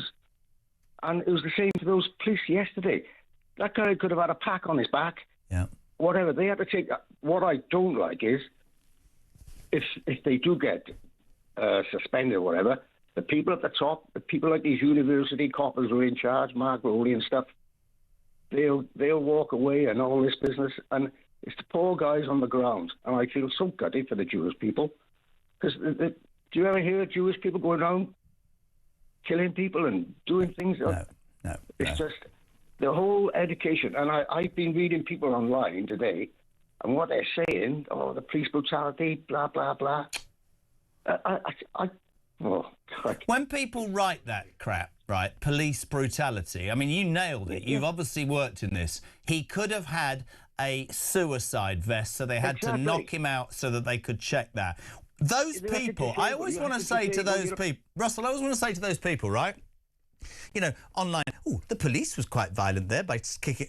So put yourself in the same shoes. Your brother, your mother, your sister, your dad had just been stabbed through the head or wherever it was by this maniac. How would you be doing then? Would you be sitting behind your computer spouting rubbish? Unbelievable. Russell, thank you very much indeed. I'll tell you who's next. Great guest. Had a well publicised spat with Ed Balls on that ITV thing that goes on. Dov Foreman is the great-grandson of a Holocaust survivor, Lily Ebert. Dov, good morning. Welcome to Talk Breakfast. How are you? Morning, Jeremy. Thanks for having me on again today, although hopefully next time in better circumstances. Mate, I say I've been railing since 6 o'clock. I've said for as long as, and the Jewish community always says this to me, I find all racism abhorrent. I cannot in my wildest dreams understand or imagine why anti-Semitism, which is rife and becoming rifer, for want of a better phrase, is not given the same approach as other things. Yesterday, I mean, two Jewish men just going about their business, simply, you know, in their dress sense, attacked. Just give me, before we discuss in more detail perhaps the ideology behind it, just give me a feeling about what it's like to be a Jewish person in the United Kingdom right now. Well, look, I'll just give you an experience. A day in my life, for example, I wake up, I look on social media, I see people claiming this was a false flag attack, a conspiracy theory attack, people saying that the Jews deserve it, people blaming the police for protecting the Jewish community. So you wake up, you see that, then you go to the synagogue to pray in the morning before you go to work. You see police, armed police guarding your synagogue. You go to the Jewish bakery to buy some lunch for your day before you go to work, and there's security outside. You then go on the train and you see anti-Semitic graffiti at the train station. You then get to work, someone might drive past you just because you're wearing a yarmulke, a kippah on your head, and they might scream that you're a baby killer and that you're a genocidal dog or you're a dirty Jew at you just because you're Jewish. And then you get home and you hear the news that during the day, 2 Jews have been stabbed simply for being Jewish in the most Jewish area of the United Kingdom. Now, that's just a day in the life of what being Jewish means in this country, and no Jew yesterday was shocked or surprised that this happened. We all knew after the Manchester terrorist attack, after the arson attacks which have been going on for the past few months, the sustained attack on the Jewish community, that was never a question of if there'll be another violent, perhaps deadly attack on Jews on the streets of Britain. It was just a question of when. So as a Jewish man or a Jewish woman, the most telling thing, frightening thing, upsetting thing that you've said there is this is not a surprise. So you all live in fear, and what's the alternative? To leave this country? Well, exactly. I don't really see any plan here from the government. Keir Starmer came out of a COBRA meeting yesterday, which is supposed to be a meeting in which they actually talk solutions and figure out together with the counter-terror police and other heads of state how they're going to fix this.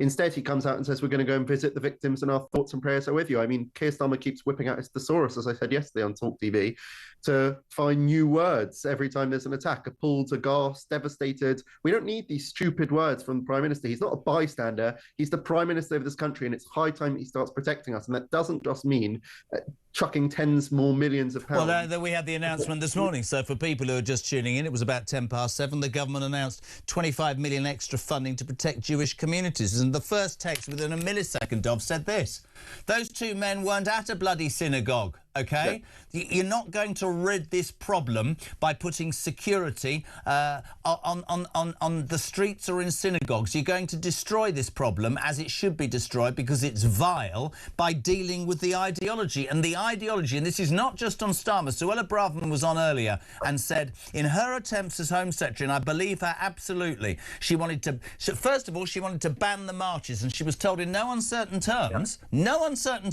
that she could only do that as the Home Secretary, the elected person, if the head of the Metropolitan Police, Samart Raleigh, who was rightly booed yesterday, agreed. He didn't. She wanted to ban the IRGC. She wanted to ban the Muslim Brotherhood, two organisations that purport to spread hatred, they do, about Jews, the annihilation of the Jewish race. Those hate marches, and I don't need to say this to a Jewish man, I'm saying it to you, of course, but I'm saying it to the listeners. If you allow, under the guise of, freedom of speech, to allow people to walk up and down our capital city's streets saying the phrase from the river to the sea, which basically means that anybody like Dov that comes from the Jewish community should basically be annihilated, then what the bloody hell do you think? And I'll go further, mate, because I'm not apologising for this. Sleeper cells in the United Kingdom, and I am not in any way, I don't like having to say this, we have a Prime Minister that will not use the phrase Islamic radicalism, whether he's still convinced that the Green vote's going to go to him amongst the Muslim, and I'm going to say it again because it upsets some people, but I believe it. There are millions of well-meaning, good Muslims in this country. I have friends who are Muslims who are equally appalled, but I have to say the time has come for them to use their voice and stand up against this radicalism as well. Well, look, you're completely right. A number of points there. Number one is that, as you say, we can't just keep chucking money. We can't just build higher fences and thicker walls. It doesn't work. We see it doesn't work. I mean, this terrorist yesterday, as you say, he didn't go to a synagogue. He walked down the street. A Jew puts his kippah on and he stabbed him in the neck. He walked past plenty of other people who didn't look visibly Jewish. And so, yes, it's welcome that they're putting armed police around Golders Green. But what do they want? For all the Jews to stay here for the rest of their life? What happens when I go to university next week? So I leave the Jewish community. I leave the area where there's security. I might just get attacked in university. Secondly, the point about religious fundamentalists, Islamist extremists that we have in this country have been spurred on by weekly marchers that Mark Rowley should have stopped, could have stopped. We urged him to stop. We warned him that this was coming. He didn't. And they've taken these calls to globalize the Intifada as a call to arms. And they've taken arms and they're going to go and continue to take these attacks. No one in the Jewish community thinks or believes that this will be the last attack. We all know that in the next few days and the next few weeks, another attack like this will be coming. And that might be against our people like myself. It might be against our buildings like the synagogues and shops that they're trying to protect. It might be against our charities like the Hatzalah ambulances, which were torched, or like the Jewish Futures, which is a Jewish charity building, which was tried to have an arson attack at last week. And it's not just the Jewish way of life that's under attack, it's the whole Western way of life which is under attack. People should be under no illusion. They come for the Jews now because we have visible sites, we have targets they could attack, but these religious fundamentalists, these Islamist extremists, stand against everything that we in the United Kingdom believe in, stand against the Western liberal democracy that we have and our values. And people should be under no illusion that first they come for the Saturday people, but they will come for the Sunday people, and that's going to be you and everyone else next. And when I hear, and I agree with everything, and yet I'll come off air and there will be people online, and I've said it before you came on to that caller Russell, who are more intent on having an argument about how the police officer was a bit too cruel by kicking that piece of in the head. I mean, my father-in-law's just texted me and he's gone, he should have kicked him in the balls and cut. This is disgusting, but it's true. It's disgusting, man. Where are people's principles? Totally. I mean, firstly, they should have kicked him in the head even stronger than they did. And ultimately, if they had a gun, firstly, they wouldn't have been running away from him at the beginning. Though, of course, they were very brave and they put their life in danger to protect the Jewish community, and we are appreciative of that. But if they had a gun, this guy would be dead. Yep.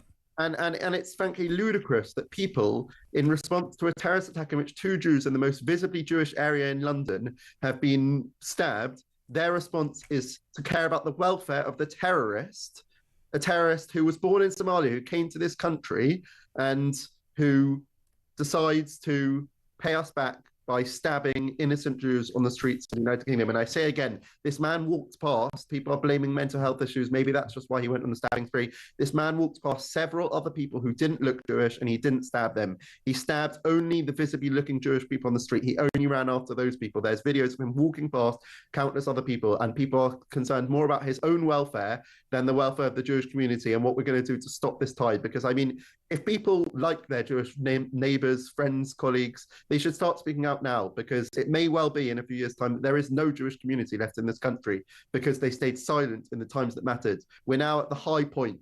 This is kind of the crunch time for the Jewish community, and many Jews are deciding they don't want to live here. They can't continue to live here. I will stay for the moment, but if this continues to happen, I won't. Do you know, I told you, I might have told you before, if I have, don't stop me, because it'll be embarrassing at my age, but I was at the airport some weeks ago and there was a gentleman and his wife, obviously a Jewish couple. And you know what, Dov? I went and said sorry. I went and said sorry for how pathetic my country is on this. You know I've got loads of Jewish friends. I had Jonathan Goldstein on this morning, ex-chair of the Board of Deputies. He was saying to me, I'm on a WhatsApp group this morning. All of us are worried that our kids will be attacked if they go on the train or public transport today. What the hell has happened to my country? What the hell has happened? This used to be Great Britain, but for the Jewish community, for many other people across this country this morning, but also in the past few months and years, this doesn't feel like a very great country at the moment, and lots needs to change before I think we can start to call it that Great Britain once again. But look, for many Jews, as I say, we are questioning our future in this country. This isn't just rhetoric. It's not just me saying this because I want viewers to have sympathy for the Jewish community. Jews are being hunted down on the streets. There's a sustained attack against us and against our community, and I don't think there's anything that the government is doing at the moment which is meeting up to the moment that we need to. Couldn't agree more. Listen, an absolute pleasure to always have you on, my friend. Dov Foreman, great-grandson of a Holocaust survivor. We really appreciate you being on the show. This is Talk Breakfast. Diane, good morning. Hi, Jeremy. Having recently visited Anne Frank House, this event is particularly relevant, but I felt the whole history of the German events restricting freedoms and persecution feels relevant to the people of this country. I think not only stopping the Palestinian flag, but stopping any so-called MP or politician that is representing places such as Palestine and Gaza should also be stopped.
Across the UK, on DAB+, on your smart speaker, on your smart TV, and on your side.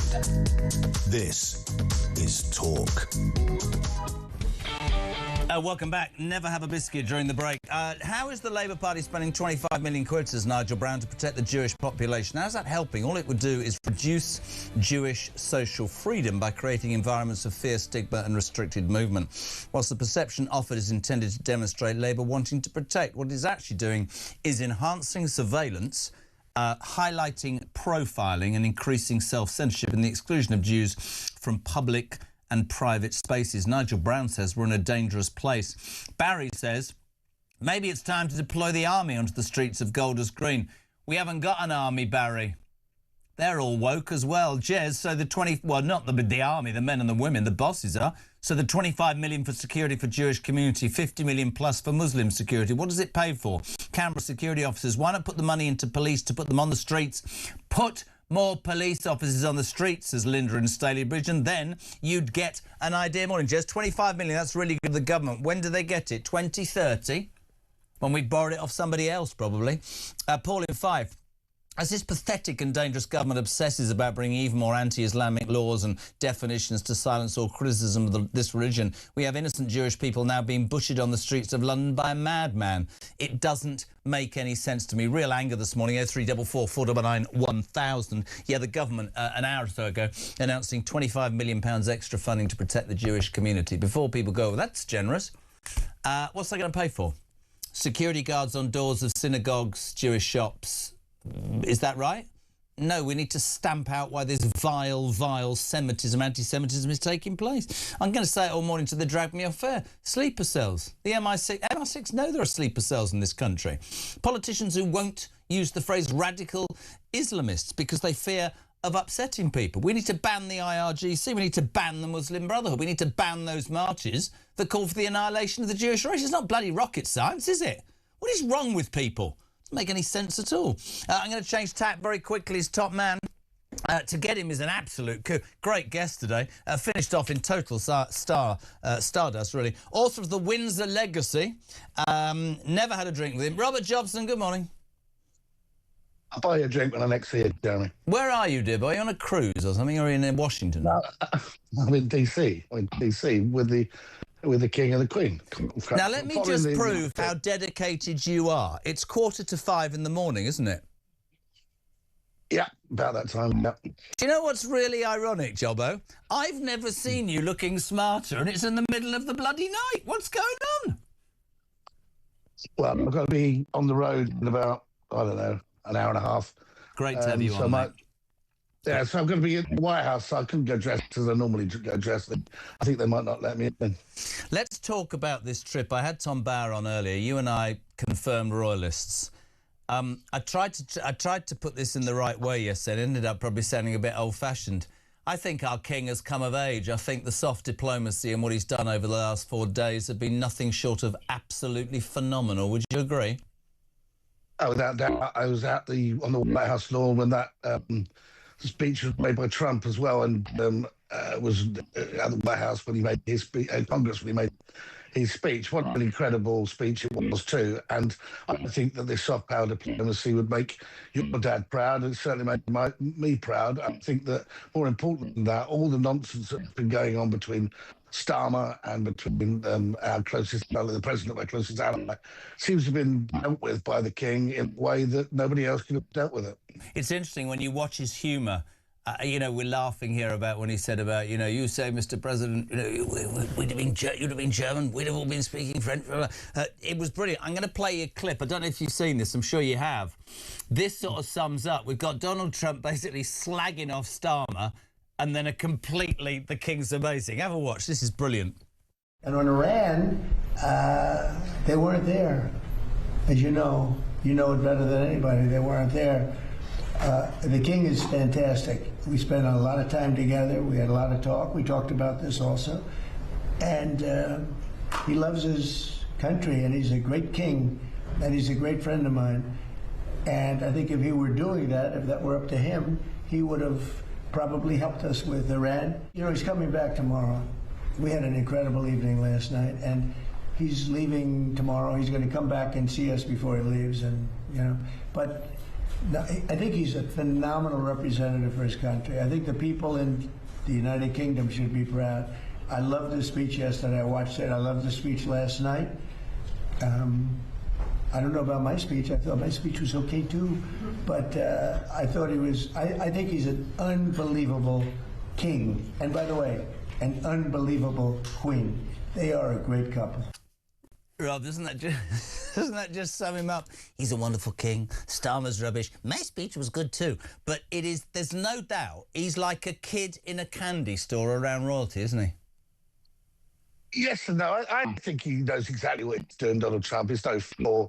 The fact is, his speech, a lot of people were gathered on the lawn to hear him, was pretty good, I thought. I thought it was it was funny and it was illuminating. And the reference to saying that the king, his mother had a crush on the young Charles was quite funny as well. But no, look, the speech of Congress, I know the king, covered it for 35 years.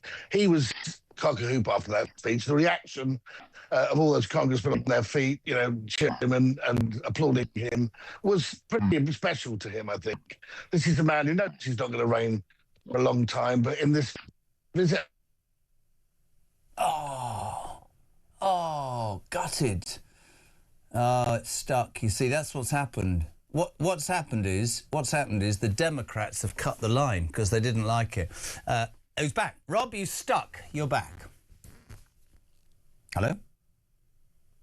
Now we've got no sound. Don't worry. Listen, tell him we'll come back to him. That's absolutely fine. 0344 499 1000. What Robert was trying to say, and what I absolutely agree with him, is that in the short space of 4 days, when you imagine all that's gone on about the royal family, when you think Harry and Meghan, you think about Andrew Mountbatten, Windsor, a lot of people have criticised that the royal family, asked for more transparency, started to question the validity of how this country has a royal family.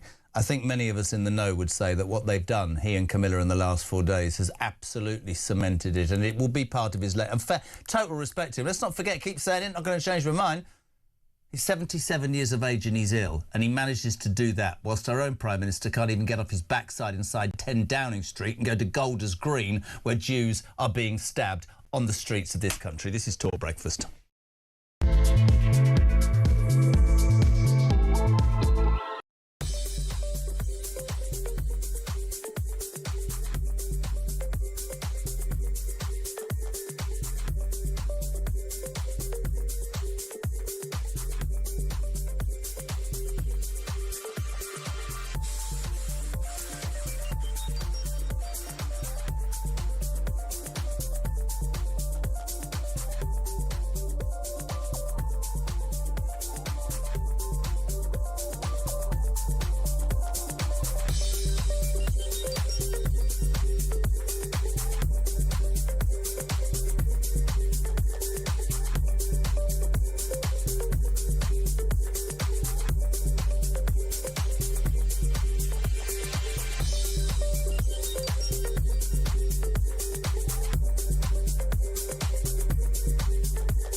I'm Mark Dolan. Join me every weekend from 6 a.m. for the stories that matter to you.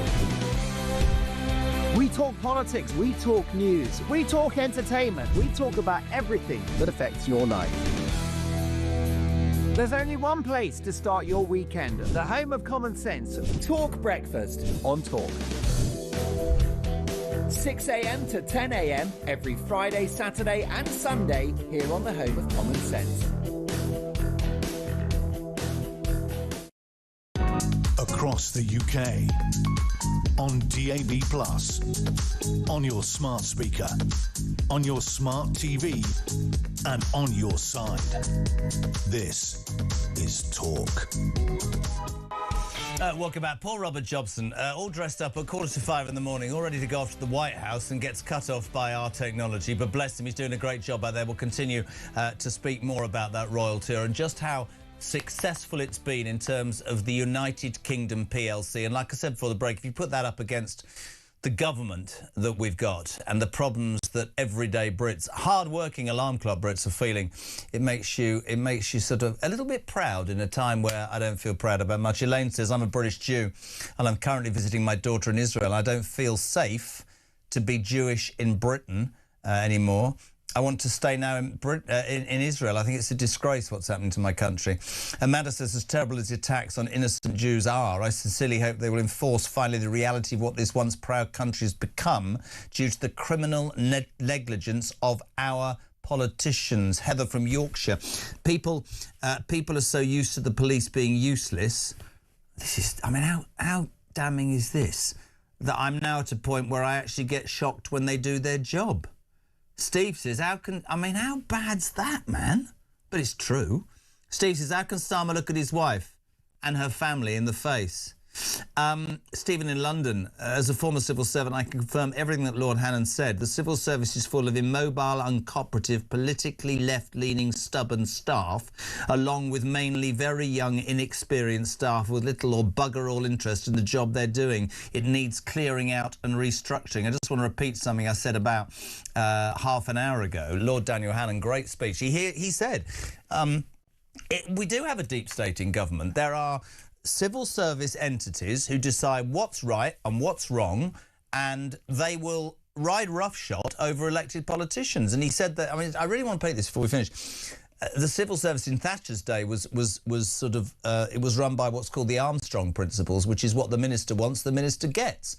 That changed under Blair. What the minister wants and gets is bloody irrelevant. The civil service will decide. So I asked him, is it possible to change that if you're the Prime Minister with the majority? And he said, absolutely. So any would-be Prime Minister of this country, take note. Don't just stick with platitudes and say you're going to stop the boats and do whatever. First job in 10 Downing Street, sort the blob out. Use your majority, pass a law and make sure that what the elected government want, the elected bloody government get. Morning, Russ. Morning, Jezza. Russ here. Yeah, that was awful yesterday, and I really stand with the Jewish community. Hats off to the two coppers, but no one said anything about that Jewish security guy, the volunteer that turned up on the scene. I didn't even know they had Jewish security, but, you know, well done. Hats off to everyone. But don't forget, there's another guy there involved, as well as the coppers. Cheers, mate. Have a good one. Bye-bye. Couldn't agree more, actually. The guy in the tan trousers was central to that arrest. He's a Jewish security officer, also hailed a hero. And you'll call me cynical, maybe, but much of the debate this morning has been about the fact that you can see on that footage the coppers, well, at one point, they kick him in the head. On social media, people are going, oh, that's police brutality. I'll repeat what a caller who used to be in that line of work told me. If they'd been armed and they weren't, the police, and they weren't aware of whether he was wearing a vest that could have blown them up, they'd have shot him dead. So those men and that security guard risked their lives. And honestly, if you're online slagging, honestly, Christian, I'm going to have to go and headbutt a wall. Let's go to York. Steve, you're on Talk Breakfast. 1 minute. What you got, kiddo? Yeah, morning, Jezza. Great show as normal. Just standing with the Jewish community. 2 weeks ago, running in Windsor Great Park. Two big guys running towards me. Thought, oh, yeah, those are fit guys, 40-year-old-ish. Behind them, 100 yards behind them, little fella, lady on the bike at the side of him, Sadiq Khan. 100 yards behind that, Land Rover Discovery. There were more people in that and more machine guns in that van.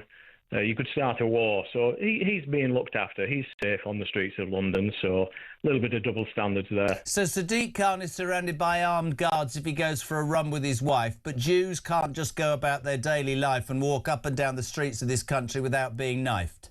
100%. 100%. Wow. Disgrace. It is utterly... It's beyond abhorrent. Steve, thank you, my friend, and thank you to everybody who has taken time to send a message today or call. I believe, as I started each hour, that Jew hatred is out of control, and you can offer me money and all that. It's an ideological thing, and unless it changes, we are sliding towards I don't know what. Somebody who was very vocal when this happened yesterday, in fact went down to Golders Green, is Julia Hartley-Brewer. Hello. Yes, I was, and I am, and we've always been here on this station, and I'm so fed up of hearing another Home Secretary say, a bit more money, a bit of platitudes. Keir Starmer didn't even turn up, and we've got his own terrorism advisor saying this is, you know, a national security emergency. It absolutely is. An attack on Jews in this country is an attack on all of us, and we all need to stand up. Silence is no longer an option, and we need action. I'm sorry, we need to talk about the real things going on. We have imported this problem Full stop. Do you know our Prime Minister won't use the phrase radical Islamist? No, I wonder why. Well, because he's busy trying to get their votes, that's why. Completely. Suella Braverman, one of the best interviews I've ever had with her this morning, saying, and you can try me out, she said, I wanted to ban the RGC and the Muslim Brotherhood, I couldn't do the marches because of Rowley and I got sacked. That's why I left the Tory party. For saying the quiet Tories bit out loud. are as responsible for turning a blind 100%. Eye as this government as well. No, 100%. It's been governments over the years. And again, the idea of, like, we're going to have more policing and more security guards around sort of predominantly Jewish areas or synagogues. Didn't help those two men yesterday. They were walking down the street. Well, exactly. What, you're going